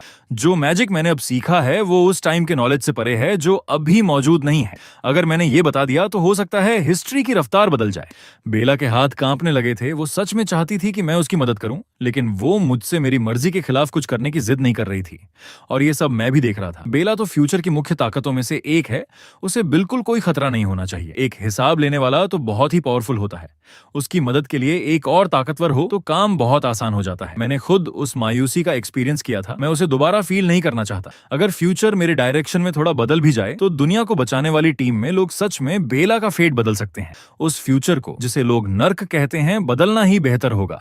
अगले ही पल मैंने कोई डिसीजन कर लिया और कॉफी के कप को जोर से टेबल पर रखा। मैंने बेला की तरफ देखकर एक मुस्कान बिखेरी। तू फिक्र मत कर, मैं तुझे सिखा दूंगा कि सुपर कंप्रेस्ड बुलेट कैसे यूज करते हैं। तू काबिल है, बहुत जल्द सीख जाएगी। 3 घंटे बाद मैदान में मैंने एक ब्लैक बोर्ड लगाया और उस पर मैजिक से जुड़े बहुत सारे बेसिक थ्योरी समझाए। ये सब सुपर कंप्रेस्ड ईथर बुलेट से संबंधित थे। यही वो सब कुछ है जो मैं मैजिक के बारे में जानता हूँ। जैसा कि पहले वादा हुआ था, ये बात किसी को ना बताना कि मैंने तुम्हें ये सिखाया है। इस बात पर बेला और एरियल प्रोफेसर ने उन्हें निश्चिंत रहने को कहा। उन्होंने तो मैजिकल कॉन्ट्रैक्ट कर लिया था। अगर कभी उसका उल्लंघन हुआ तो मौत हो जाएगी, इसलिए करने की कोई जरूरत नहीं है। मैंने बेला की तरफ देखा तो मैंने जो कुछ भी समझाया उसे सुनकर कुछ ख्याल आया। अगर कुछ हो तो बेझिझक पूछ सकती हो। इस पर एरियल प्रोफेसर का बस सिर दर्द ही हुआ। हालांकि उसे मैजिक भी आता था, लेकिन वो तलवार चलाने में ज्यादा कुशल था। मेरी समझाइश में सिर्फ ओडी को समझ पाना ही उसके लिए बहुत बड़ी बात थी। लेकिन मैंने जो मैजिक के बारे में राज खोले वो उसकी कल्पना से परे थे, जिससे उसका दिमाग एक साथ सब कुछ अच्छी तरह समझ नहीं पा रहा था।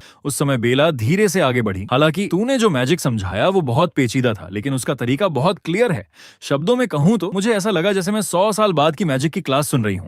बेला ने बहुत प्यारा चेहरा बनाकर मेरी तारीफ की। बस तेरी समझानी सुनकर ही मैजिक का हिस्ट्री 100 साल आगे बढ़ाया जा सकता है। तू तो सच में मैजिक का जीनियस है। ये सुनकर मुझे थोड़ी शर्मिंदगी हुई। मन में सोचा, एक्चुअली ये तो भविष्य के समय की बातें थीं, बस 10 साल बाद की, और वो बातें तूने ही मुझे सुनाई थी। हालांकि आने वाले 10 सालों में बहुत बदलाव होने वाले थे। उस वक्त मैजिक बहुत तेजी से आगे बढ़ रहा था। सच में लगता था जैसे 100 साल आगे निकल गया हो। एरियल प्रोफेसर मेरी मैजिक वाली बातें समझ नहीं पा रहे थे। उसने मुड़कर बेला से पूछा, बहुत सारी बातें मैं ठीक से समझ नहीं पाया, तू बता क्या ये सच है? बेला ने उस समय सिर हिलाया।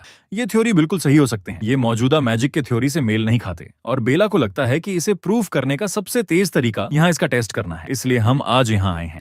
अगर ग्रे सर जो कह रहे हैं वो सब सच है तो बेला के हाथ में जो मंत्र है उसे डिसिप्लिन में हो जाना चाहिए। अगर बेला के मुताबिक मंत्र का यूज करके मैजिक के उस थ्योरी का अंदाजा लगाया जाए तो वो दृश्य बिल्कुल अनइमेजिनेबल होगा। अगले ही पल बेला ने अपना मैजिक दिखाया। ये उसकी पहली बार होगी जब वो अपनी पूरी ताकत से मैजिक करेगी। ये सुनकर मैं सन्न रह गया। ये बेला की पूरी ताकत का एक वार था। अगर मैं ठीक से याद रखूं तो उसका पूरा वार शायद पूरे शहर को तहस नहस कर सकता था।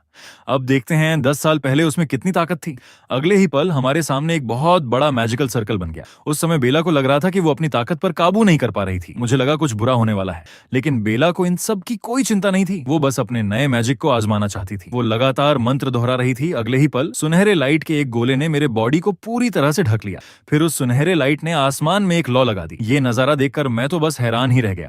10 साल पहले की बेला में भी इतनी ताकत थी। कितनी शानदार है। कोई आश्चर्य नहीं कि वो फ्यूचर में मुख्य ताकतों में से एक भी आग का एक गोला मेरे चेहरे की तरफ आ रहा था। लेकिन जब वो मुझसे टकराने ही वाला था कि वो मैजिक अपने आप मुड़ गया। जाहिर है ये बेला का ही करिश्मा था। बेला के मन में बहुत खुशी थी कि वो एक बार में सक्सेसफुल हो गई और उसने उसे कंट्रोल करने की भी कोशिश की और उस आग के गोले ने बेला के काबू में एक अजगर का रूप ले लिया। मैंने मन ही मन बेला की तारीफ की। बेला सच में बेहद जीनियस है। इतना मुश्किल मैजिक उसे एक बार में ही समझ में आ गया। वो तो मैजिक को समझ गई और उसे करके भी दिखाया। अगर ऐसा कोई है तो मुझे फ्यूचर में उभरता हुआ भरोसा है कि वो बहुत सारे मैजिकल जीनियस तैयार कर सकेगी और फिर मेरे साथ मिलकर हिसाब लेने वालों का मुकाबला करेगी। ये आग का मैजिक आया तो तेजी से गया भी उतनी ही तेजी से। जल्द ही बेला की ईथर शक्ति खत्म हो गई। थकी हुई बेला सीधा जमीन पर गिर पड़ी। ये मैजिक के अत्यधिक यूज के लक्षण थे। मैं बेहद फिक्रमंद होकर उसकी हालत देखने आगे बढ़ा। बेला आजकल फ्यूचर की आशाओं में से एक थी। उसे बिल्कुल नुकसान नहीं पहुंचना चाहिए। पीछे खड़े एरियल ने मुझे चिंता न करने को कहा। बेला बस सो गई है, तू उसकी इतनी चिंता क्यों कर रहा है? आजकल बेला तो बहुत भोली है, तू कोई बुरा विचार तो नहीं कर रहा ना? मैं एरियल प्रोफेसर की बात सुनकर गुस्से से हंस पड़ा। हालांकि मैं उसकी बातों की परवाह न करते हुए बस इतना चाहता था कि बेला को कोई नुकसान न पहुंचे। बेला ने देखा कि आसमान में अभी भी जो आग बुझी नहीं थी, फिर भी वो उसके लिए काफी आश्चर्यजनक थी। इतने कम टाइम में इतने बड़े पैमाने पर मैजिक रचना कितना चौंका देने वाला था। उसी समय नींद और जागने के बीच आधी बेला ने कुछ और कहा। काबिल कोई मैं नहीं बल्कि वो थ्योरी है। मैं इतनी आसानी से सुपर कंप्रेस्ड ईथर बुलेट बना सकी, वो पूरी तरह से ग्रे सर की बदौलत है। बेला को यह नहीं पता था कि जो थ्योरी मैंने बताया वो उसी ने बनाया था। बस उसे मैंने पहले ही बता दिया था। एरियल प्रोफेसर बस हंसते रहे। अब जब वो सुपर कंप्रेस्ड ईथर बुलेट बना सकती है तो उसे अब एक्सपेरिमेंट कराने की जरूरत नहीं। मैं खुद ऐलान करूंगा, ब्रैडली को इन्फॉर्म कर दूंगा कि ये मामला कैंसिल किया गया। मैं बहुत खुश हूं कि हम उस एक्सट्रीम हाई रिस्क वाले ऑपरेशन से बच गए, लेकिन मुझे इस बात की बहुत सेटिस्फैक्शन है कि उसने मैजिक पर से अपना कंट्रोल नहीं खोया। ये बात इस बच्चे के डरावनेपन को बयान करने के लिए काफी है। मैंने मुंह घुमाकर उत्सुकता से पूछा, तूने अभी कहा कि उसने मैजिक पर से कंट्रोल नहीं खोया?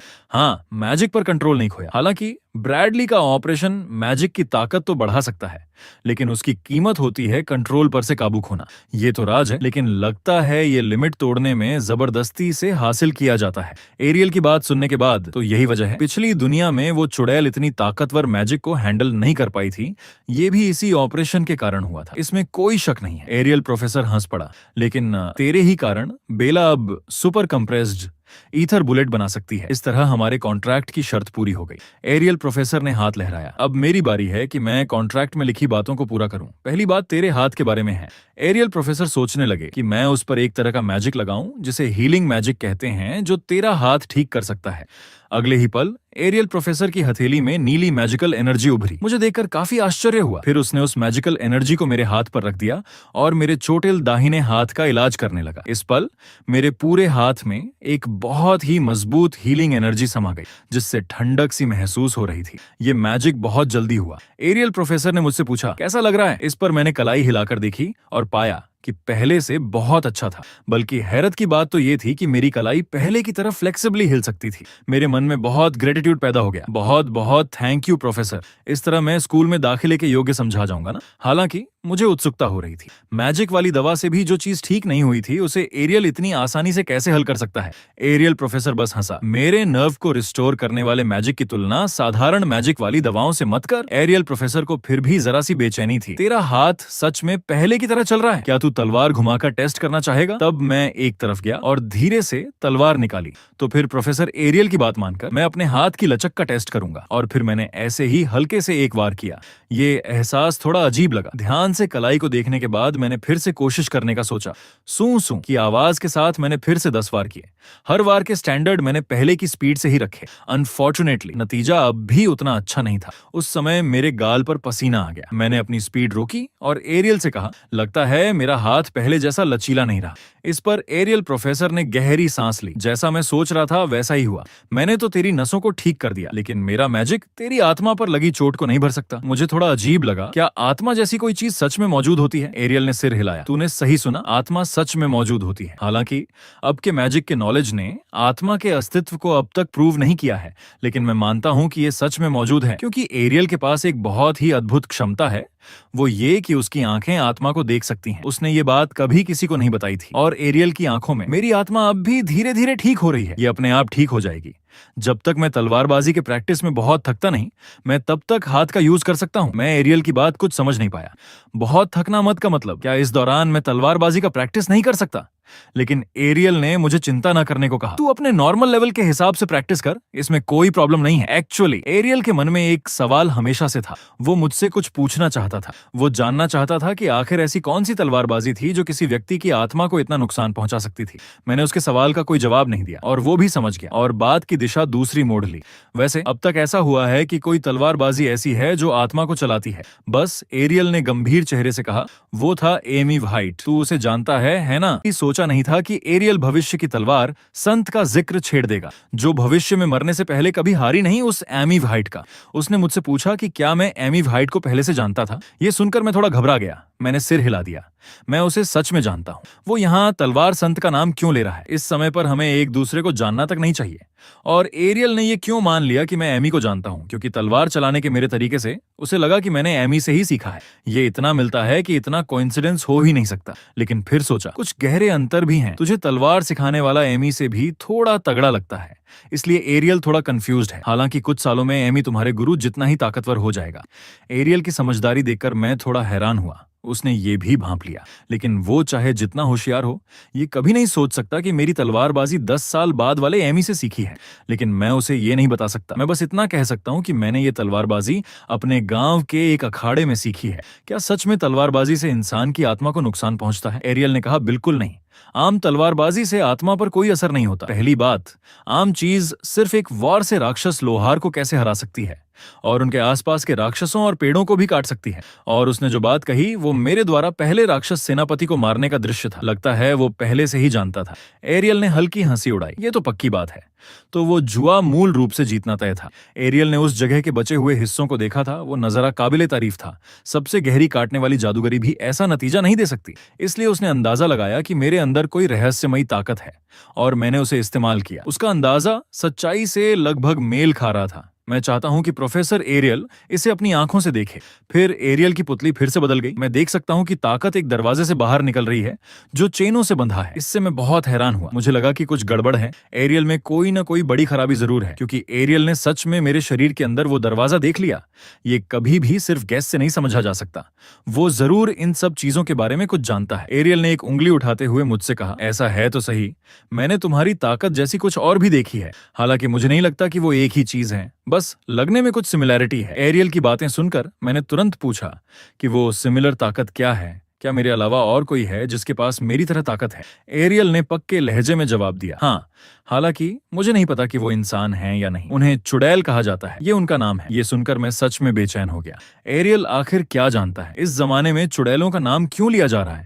एरियल की नजर ने मेरे चेहरे का भाव नहीं छोड़ा। क्या तुमने उनके बारे में सुना है? एरियल ने आगे कहा, जैसा तुमने सुना है, सच कहूं तो मुझे नहीं लगता था कि वो इतने फेमस होंगे। लेकिन ये भी है, जब तुम उस आधुनिक जादू के सिद्धांत के बारे में जानते हो तो मुझे लगता है ये कोई हैरानी की बात नहीं है। इससे मुझे थोड़ी झेप हुई। असल में वो सिर्फ भविष्य का नॉलेज है जो अभी तक डेवलप नहीं हुआ है। एरियल ने उत्सुकता से पूछा, तुम चुड़ैलों के बारे में कितना जानते हो? तुम आज मुझे सब कुछ बताओगे? मैं मन ही मन सोच रहा था कि एरियल को असली बात बताऊं या नहीं, लेकिन कहूंगा तो वो यकीन नहीं करेगा। मैं बस इतना जानता हूं कि वो इंसानों के लिए बेहद खतरनाक है और बहुत ताकतवर है, इसलिए उसे पैदा होने से पहले ही रोकना होगा।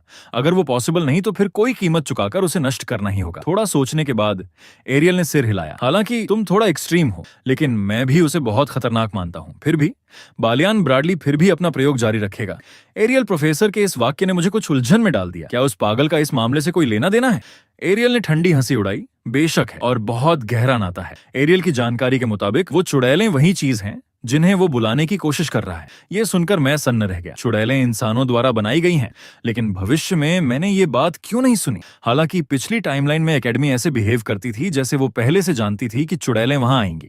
इससे मेरे दिमाग में एक पॉसिबिलिटी आई जिससे मेरी रूह कांप उठी। क्या एकेडमी शुरू से ही चुड़ैलों को बुलाने की प्लान में शामिल थी? अगर मेरा अंदाजा सही है तो एकेडमी ही इस सब की शुरुआत होगी। मैं बिना सोचे ही बोल पड़ा। एरियल से बोला कि वो ये प्रयोग रोक दे। इस पर एरियल की भी यही राय थी, लेकिन अफसोस इस प्रयोग के जिम्मेदार प्रोफेसर उसके इक्वल थे, इसलिए उसे उसके प्रयोग को बंद करने का अधिकार नहीं था।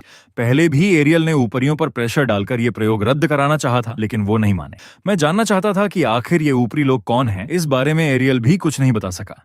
लगता है कॉलेज का लीडरशिप जितना मैंने सोचा था उससे कहीं ज्यादा उलझा हुआ है। अचानक मुझे एक बात सूझी, अगर ये साबित हो जाए कि वो पागल क्रिमिनल है तो क्या अब की सिचुएशन का हल नहीं हो सकता? पिछली घटना में बालियान के इलीगल प्रयोग ने हजारों लोगों की जान ले ली थी और मुझे यहां तक पता है कि उसने कहां किए थे। ये सोचकर मैंने एरियल को एक सजेशन दिया। मुझे पता है कि वो अपने इलीगल प्रयोग कहां करता है।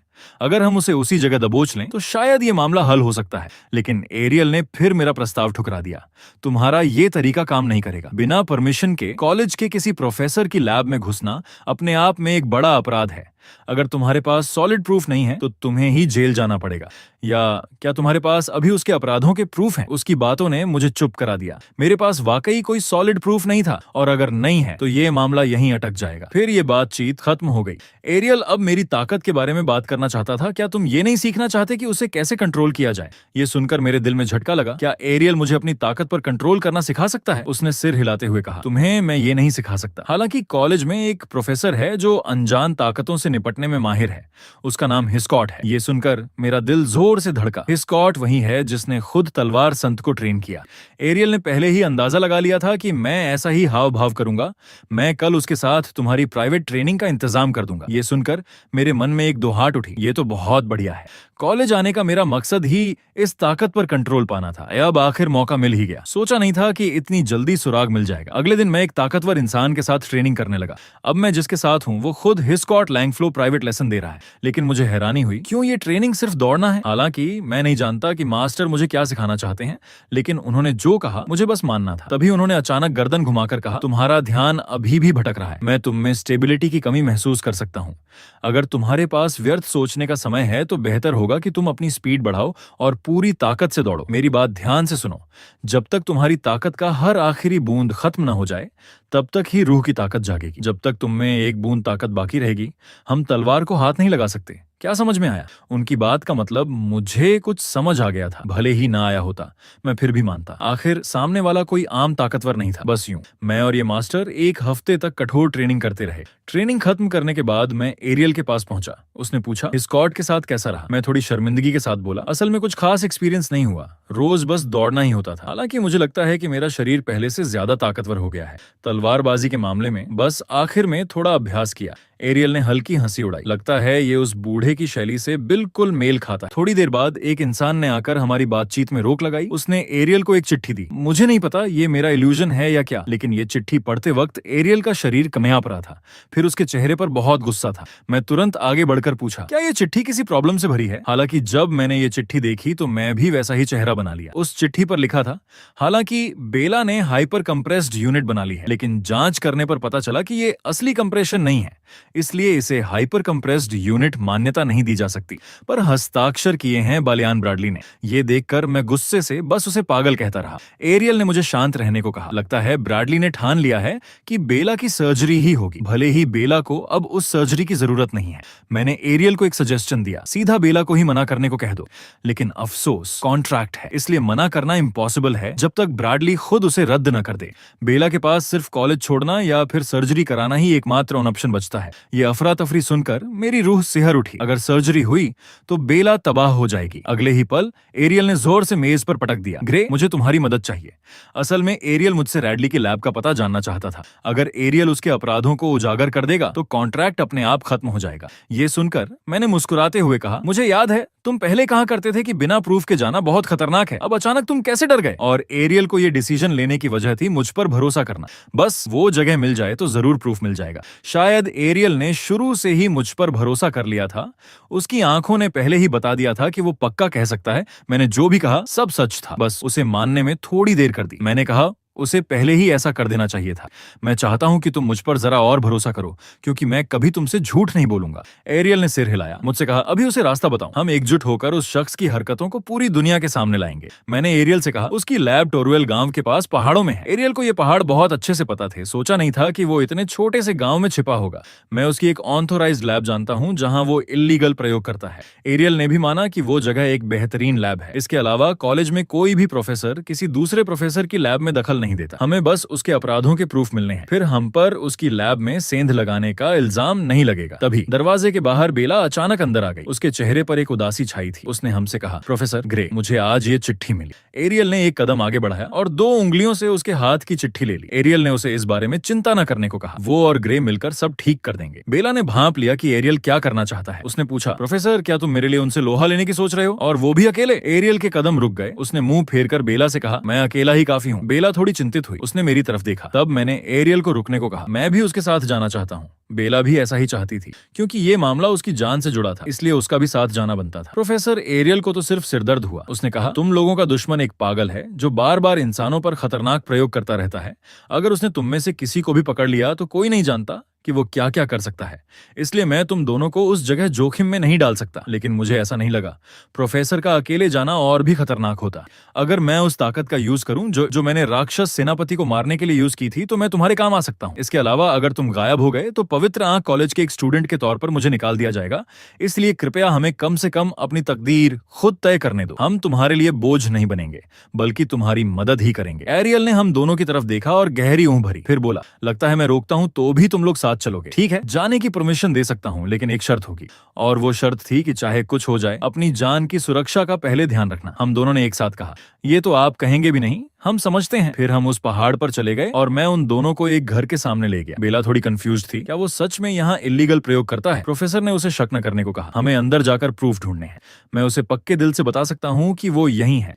मेरे पक्के लहजे सुनकर दोनों ने तेज नजरों से एक दूसरे को देखा। एरियल ने कहा, चूंकि तुम इतना पक्का कहते हो तो हम तुम पर यकीन करते हैं। एरियल के पास एक अच्छी खबर थी। वालियान इस वक्त मैजिक एसोसिएशन की बैठक में होना चाहिए, इसलिए वो यहाँ नहीं है। हालांकि मुख्य दरवाजे पर कोई जाल लगा हो सकता है, इसलिए हमें बगल के दरवाजे से अंदर घुसना होगा। और अब एरियल कमाल दिखाने वाला था। अंदर घुसते ही पहले प्रूफ ढूंढने हैं। तब बेला ने फिर पूछा, प्रोफेसर तुम यकीनन मेरे लिए ये सब करना चाहते हो? क्या तुम मुझ जैसे इंसान के लिए ऐसा करने लायक है? लेकिन मैंने उसकी बात काट दी। तुम जो कह रही हो वो गलत है। उसके प्रयोगों को रोकना इस दुनिया के लिए है, सिर्फ तुम्हारे लिए नहीं। क्या आप बात समझ में आ गई? थोड़ी देर बाद एरियल के एक ऑर्डर के साथ ही हम सब अंदर घुस गए और मेरी स्पीड उन दोनों से तेज थी। सबसे आगे दौड़ा। साथ ही एरियल के हाथ में आग का जादू जमा हो गया। उसने हाथ हिलाते ही कई ज्वालामुखी अटैक्स ने उस बड़े दरवाजे को तोड़ गिराया। एरियल का जादुई अटैक बहुत ताकतवर था। सिर्फ एक लापरवाही से फेंका जादू इतना बड़ा तांडव कर सकता था, ये देखकर मैं थोड़ा हैरान हुआ। हम तो सेंध लगा रहे हैं, इतना तामझाम क्यों? ये सच में बहुत बढ़ा चढ़ा था। उस दीवार की बगल की दीवार में एक छेद करने के बाद हम अंदर घुसने को हुए। हालांकि जब मैंने अंदर की सूरत देखी तो मैं हैरान रह गया। जैसे ही हम लोग लैब में घुसे, हमने हर तरफ लाशें बिखरी देखी। ये सब ब्राड के प्रयोग के जीव थे। ये सब देखकर मेरी नजरों में सिर्फ गुस्सा था। एरियल तो पहले प्रूफ ढूंढने की तैयारी कर रहा था, लेकिन नजर दौड़ाते ही हर तरफ प्रूफ ही प्रूफ थे। तभी हमने अपने सामने किसी और चीज का पता लगाया। हमसे कुछ ही दूरी पर एक वेदी जैसी चीज थी। बेला थोड़ी घबरा गई। अब हमें क्या करना चाहिए? क्या हम प्लान के मुताबिक प्रूफ लेकर जाएं या फिर जिंदा लोगों को बचाएं? मैंने उससे कहा, यह जगह अब हमारे ठहरने लायक नहीं है। ज्यादा देर रुके तो वालियान कभी भी लौट सकता है। मेरी बात खत्म होते ही मैंने एक अजनबी आदमी की आवाज सुनी। हमारे पीछे एक परछाई आहिस्ता आहिस्ता पास आ रही थी। तुम मुझे बुला रहे थे? एरियल ने उस आने वाले से कहा। तुम्हारी बैठक कैसी रही वालियान? अब हमारी तरफ जो आ रहा था वो था दुष्ट प्रयोगकर्ता प्रोफेसर वालियान। मैंने तुरंत फाइटिंग स्टांस बना ली। सोचा भी नहीं था कि वालियान यहाँ होगा। वालियान धीरे से बोला, मैंने अपनी जगह एक फेक इंसान को बैठा दिया था, क्योंकि मुझे यहाँ एक जरूरी प्रयोग करना है, इसलिए जा नहीं सकता था। ये सुनकर एरियल कंफ्यूज्ड हो गया। तुम्हारा जरूरी प्रयोग आखिर है क्या? असल में वालियान ने हाल ही में ताजा प्रयोगात्मक सामग्री हासिल की थी, इसलिए उनके ताजा रहते प्रयोग करना चाहता था। हालांकि अब उसकी प्लान बदल रही थी, क्योंकि हमारे घुसपैठ की वजह से उसे नई प्लान बनानी होगी। इस पल एरियल के चेहरे पर भी बेचैनी झलक रही थी। इतनी जानलेवा गंध है, बल्कि मैं शांत था, क्योंकि हमने वो देख लिया था जो नहीं देखना चाहिए था। सो हमें मारा जाना तय था। वालियान की निगाहें हम पर जमी हुई थीं। हालांकि उसे नहीं पता था कि हमें लैब का पता कहां से पता चला, लेकिन वो इतना पक्का कह सकता था कि हम लोग यहाँ आने से पहले किसी को नहीं बताए थे, इसलिए अगर हम तीनों गायब हो गए तो किसी को हम पर शक नहीं होगा। ये सुनकर बेला डर से लगभग बेहोश हो गई। एरियल के दिल में बहुत बुरा लग रहा था। तुम ये तो नहीं कहोगे कि हमें लैब के चूहों की तरह यूज करोगे? इस पर वालियान ने सिर्फ हल्की हंसी उड़ाई। इतना उत्तेजित मत हो। तुम लोगों की कुर्बानी जादू की सीमाओं को आगे बढ़ाएगी। चूंकि मैं तुम्हें जीता नहीं छोड़ सकता, इसलिए पक्का करूंगा कि तुम लोग मैक्सिमम फायदा पहुंचाओ। अगले ही पल एक बड़ा फायरबॉल वालियान के मुंह पर जा लगा। ये अचानक अटैक देखकर वालियान कुछ संभल नहीं पाया। धमाके की आवाज सुनकर पता चला कि पहले वाला फायरबॉल बहुत जोर का धमाका कर चुका था। एरियल ने पास ही खड़ी बेला पर नजर गड़ा दी। सोचा नहीं था कि ये छोकरी इतना कड़ा कदम उठाएगी। अब बेला के चेहरे पर सख्ती थी। लगता था वो वालियान से बहुत नफरत करती थी और उसने बिल्कुल रहम नहीं दिखाया। हालांकि हम सबको हैरान करते हुए बेला का अटैक वालियान को मामूली नुकसान तक नहीं पहुंचा सका। वालियान ने मजाकिया लहजे में कहा, इंसानी आंख वाला एरियल अभी भी बूढ़ा तीर है। सोचा नहीं था कि तुम जैसा स्पेशल रिक्रूट स्टूडेंट इतना शानदार हुनर रखता है। अगर ऐसा है तो उसे और ज्यादा सावधान रहना चाहिए, क्योंकि बेला के अलावा यहाँ एक और पवित्र आंख का रिक्रूट टारगेट है। मैं तुम्हारी इस छोटी चाल का बहुत बुरा मानता हूँ। कॉलेज का एक स्टूडेंट गुरु की हत्या करने की कोशिश करेगा, ये बहुत बड़ी बेअदबी है। बेला ने ठंडी हंसी उड़ाई। मैं मरने से मरना बेहतर समझती हूँ कि किसी को मार डालूं। अफसोस, मौके का फायदा उठाकर तुम्हें एक झटके में खत्म नहीं कर सकी। एरियल ने हम दोनों को पीछे हटने का इशारा किया। उसे लगने लगा था कि मामला अब उसके बस के बाहर जा रहा है, खासकर जब हमारे पास अब प्रूफ थे तो कॉलेज बाकी मामले संभाल लेगा। हालांकि हम जाना चाहते थे, लेकिन वालियान हमें जाने वाला नहीं था। उसने इसी पल बेला पर काला जादू किया। बस उसी पल एरियल ने अपनी गोल्डन शील्ड जमा दी। एरियल ने फिर पीछे बेला को जल्दी जाने को कहा। ये मामला वो खुद निपटाएगी, लेकिन वालियान ने उसकी बात काट दी। तुम ये सब बेकार कर रहे हो। ये मेरे रिसर्च का नतीजा है। इन्हें कहते हैं लालची लपटें।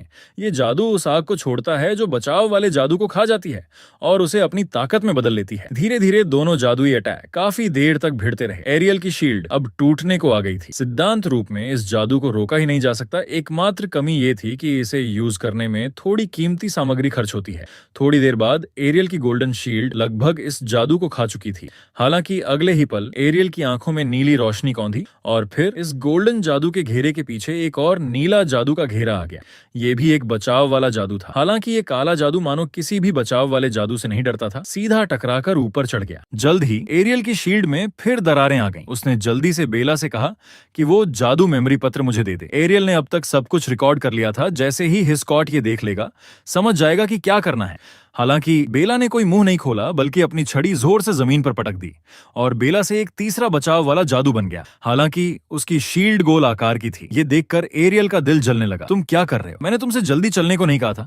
बेला एरियल को अकेला छोड़कर कैसे जा सकती थी? उसने अभी देखा था कि एरियल की शील्ड टूट चुकी थी, इसलिए उसे रिपेयर करनी जरूरी थी। एरियल अब ये भी नहीं जानता था कि क्या कहे। हमने तो आने से पहले ही तय कर लिया था कि अगर कोई अनहोनी हुई तो अपनी जान पहले बचाना। मेरा जादू साफ तौर पर सही नहीं चल रहा था। शील्ड्स उसके जादू को रोक नहीं पा रही थी, इसलिए मैं थोड़ा वक्त निकालूंगा। तुम दोनों जल्दी यहाँ से जाओ। लेकिन एरियल ने सोचा भी नहीं था कि उसकी बात करते करते उसकी शील्ड टूट जाएगी।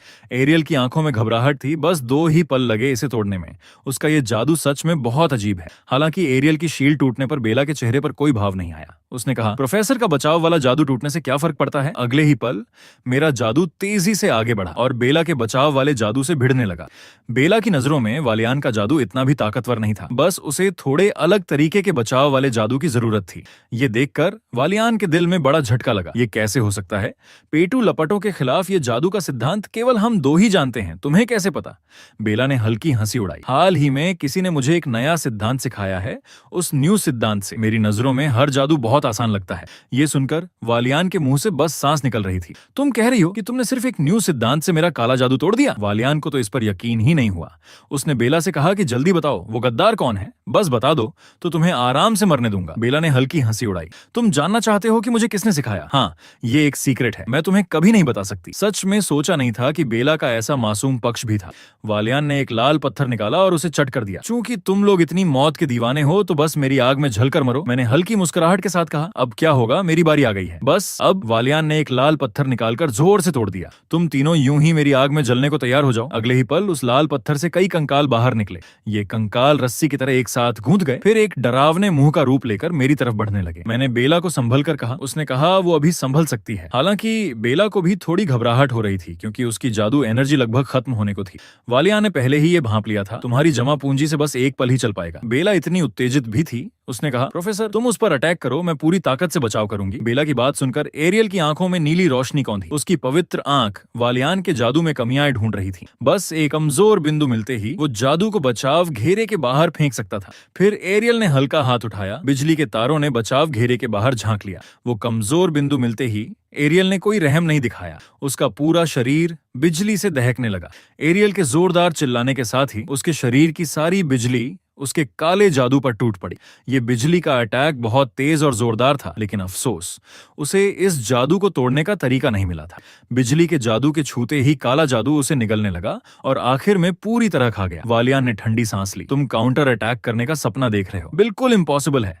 लगता है अब तुम मुझे छू भी नहीं सकते। एरियल को लगने लगा कि कुछ गड़बड़ है। सोचा नहीं था कि इस काले जादू की खाने की ताकत इतनी भयंकर होगी। अगर मुझे याद ठीक से है तो एरियल का अटैक करने वाला जादू टीचर्स में सबसे कमजोर है और आग के प्रभाव से वो निश्चित रूप से एरियल के जादुई अटैक को सोख रहा था।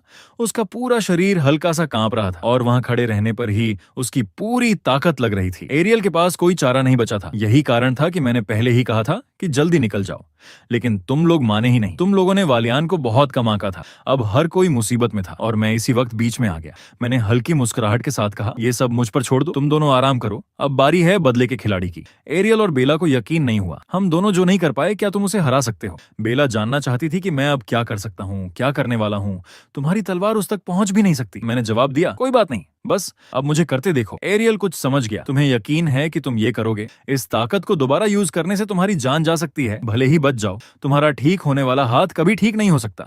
ये सुनकर मैंने हल्की मुस्कुराहट के साथ कहा, अकेले मेरे मरने से अच्छा है कि हम तीनों ही यहाँ मरें। इधर अपने काले जादू की वजह से वालियान अंदर का नजारा नहीं देख पा रहा था। हालांकि उसने एक लाल रोशनी धीरे धीरे फैलते देखी। फिर उसने एक जवान को हवा में तलवार घुमाते देखा। बस वो नजारा उल्टा था। नजारा इसलिए उल्टा था क्योंकि मैंने वालियान का सिर काट दिया था। मैंने सिर्फ एक ही वार से वालियान को मार डाला था। उस एक वार की ताकत वो नहीं झेल सकता था। मेरी नजर बहुत सख्त थी। तुम जैसे लोगों को बहुत पहले ही मर जाना चाहिए था। अब हमारे सामने सिर्फ एक धड़ खड़ा था, बिना सिर के। बेला को अब भी यकीन नहीं हुआ। मैंने जो वार किया उसने उसकी सोच ही बदल दी। गिरने की आवाज आई, वालियान का सिर और धड़ एक साथ जमीन पर गिरे। एरियल भी हैरानी से आंखें फाड़े रह गया। ये पहली बार था जब उसने असली चीज देखी थी। हालांकि पहले राक्षस सेनापति के लड़ाई के नजारे का पता लगाया था, लेकिन आंखों देखी बात और ही थी। इतना कहेंगे भी तो कोई यकीन ना करे, क्योंकि हैरान कर देने वाली बात थी। तभी बेला ने ऊपर से कुछ चट्टानें गिरती देखी। फिर तो पूरी छत के पत्थर आ गिरे। लगता है उस वार के जोर का असर छत पर हुआ था। हालांकि तभी एक हल्के धीमे कदमों की आवाज आई। हर कदम के साथ जमीन पर नीली रोशनी के निशान बनते जा रहे थे। फिर जमीन से कई गुलाबी रंग की लेजर रोशनियां निकली और सभी मलबे को रोक लिया। एरियल अभी भी हैरानी में था। पहले वालियान के जादू से वो दब गया था, लेकिन इन चीजों का तो कुछ भी नहीं था। फिर एरियल ने मेरी तरफ देखा। सुनो, तुम्हारा शरीर अब ठीक है ना? उस एक वार का तो कमाल ही कुछ और था। बस फट की आवाज आई। मेरे हाथ से तलवार गिर गई। मुझे नहीं पता क्या हुआ, बस मुझे लगा कि मेरे यूज वाले हाथ में बहुत दर्द हो रहा है और थोड़ा सुन भी रहा था। फिर मैंने फिर से तलवार उठा ली। तुम मेरी चिंता मत करो, मैं अभी हिल डुल सकता हूँ। ये देखकर एरियल ने हल्की हंसी उड़ाई। ये तो पहले से कहीं बेहतर है। लगता है तुम्हारी ट्रेनिंग रंग लाई है। वो जो कह रहा था मैं उससे सहमत था। अगर गांव में इस तरीके का यूज मैंने पहले किया होता तो बस हाथ थोड़ा दर्द करता, जबकि पहले तो कई दिन बेहोश रहता। उठता तो हाथ हिला भी नहीं पाता। लगता है तलवार संत के साथ जो एक हफ्ता गुजारा वो बेकार नहीं गया। मुझे नहीं पता था कि उस वक्त एरियल मेरे दाहिने हाथ को देख रहा था। उसने अपनी पवित्र आंख से मेरे हाथ की बनावट फिर से परखी थी और उसे फिर से डैमेज्ड पाया था। वो मेरी तरफ बढ़ता हुआ बोला, तुम्हारी बदौलत हम बच गए, लेकिन मुझे अफसोस है कि तुम्हें फिर से उस ताकत का यूज करना पड़ा। मैंने उसे इसे लेकर चिंता न करने को कहा। आखिर वालियान को रोकने पर अड़ा रहने वाला भी मैं ही था। लेकिन एरियल फिर भी मुझे धन्यवाद कहना चाहता था। हालांकि उसकी अगली बातों ने मुझे कंफ्यूज्ड कर दिया। उसने कहा कि मैं थोड़े समय में इस ताकत का दोबारा यूज ना करूं। एरियल लगभग रोनी सूरत में बोला, कृपया मेरी पवित्र आंख पर भरोसा करो, वरना तुम्हारा नुकसान कभी ठीक नहीं होगा।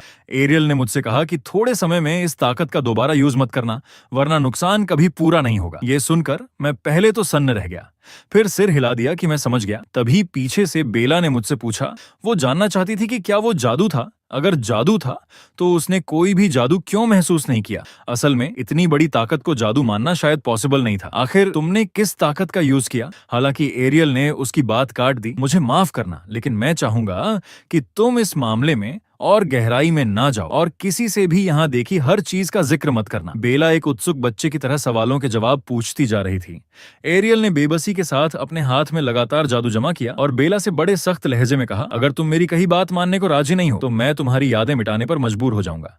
अब सुनो, तुम्हारे पास दो ऑप्शंस हैं, या तो यादें मिटवाओ या मैजिकल कॉन्ट्रैक्ट करो। बेला बुरी तरह डर गई। वो अपनी यादें नहीं मिटवाना चाहती थी, इसलिए उसने मैजिकल कॉन्ट्रैक्ट चुन लिया। ये सुनकर एरियल ने बेला के सामने एक मैजिकल कॉन्ट्रैक्ट का पत्र तैयार कर दिया। बेला ने बड़ी सहजता से अपना नाम लिख दिया, मानो ये मामला यहीं खत्म हो गया था। वो फिर से कोई सवाल नहीं उठाएगी। एरियल ने मुझसे पूछा कि मैं क्या करूंगा। मैंने कहा, हालांकि मैं भी उन प्रयोगों के बारे में चिंतित हूं, लेकिन मुझे लगता है कि अब सबसे जरूरी काम इन लोगों को मुक्ति दिलाना है। ये भले ही ऊपर से मरे हुए जैसे लगते हैं, लेकिन असल में ये जादू से बेहोश कर दिए गए हैं। एरियल ने अपनी उंगलियां चटकाईं। हालांकि इन्हें कोई खतरा नहीं था, लेकिन सेफ्टी के लिए हमें इन्हें कॉलेज की मेडिकल फैसिलिटी में ले जाना चाहिए। अगले ही पल एक गोल्डन रोशनी सबके सामने आई और इस रोशनी ने सभी प्रयोगात्मक जीवों को अपने आवरण में ले लिया।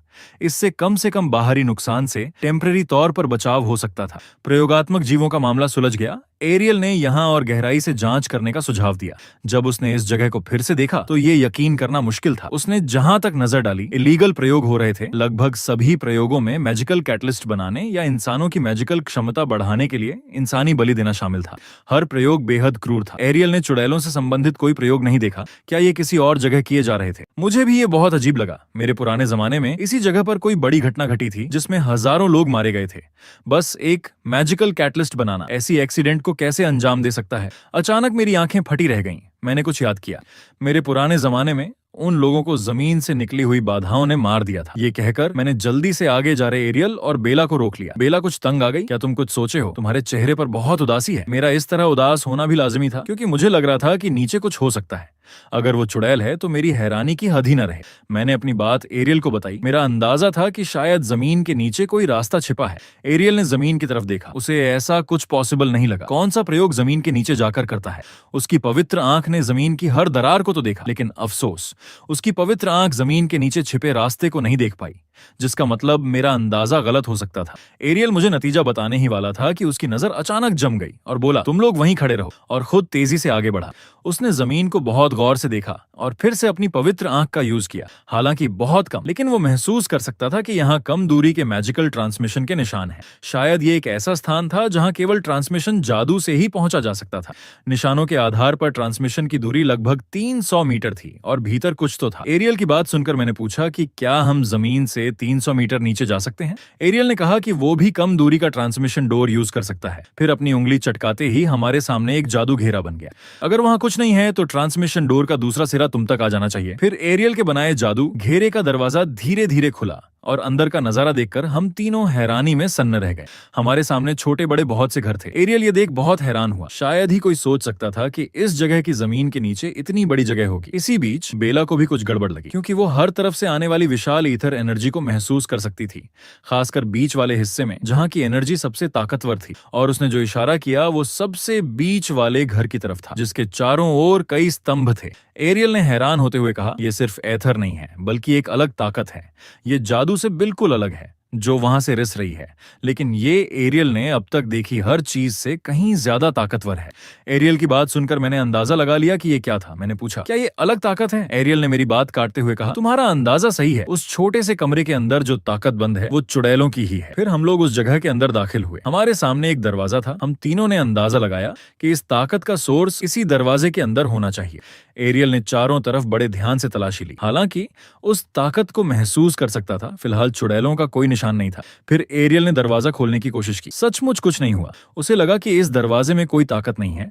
ये दरवाजा शायद एक सेरेमोनी के प्रतीक के तौर पर रखा गया था, और ये ताकत दरवाजे से नहीं बल्कि कहीं और से आ रही थी। एरियल ने उसके बगल वाले बैंगनी रंग के बर्तन की तरफ देखा। उसका मानना था कि सारी ताकत इस मैजिकल डिवाइस में होनी चाहिए। और फिर एरियल ने एक ऐसी हरकत की जिसे देखकर मेरे होश उड़ गए। क्या तुम पागल हो गए हो? क्या तुम चुड़ैलों को बुलाना चाहते हो? सोचा नहीं था कि वालियान ने जो डिवाइसेस हासिल किए थे वो सब लूटे गए थे।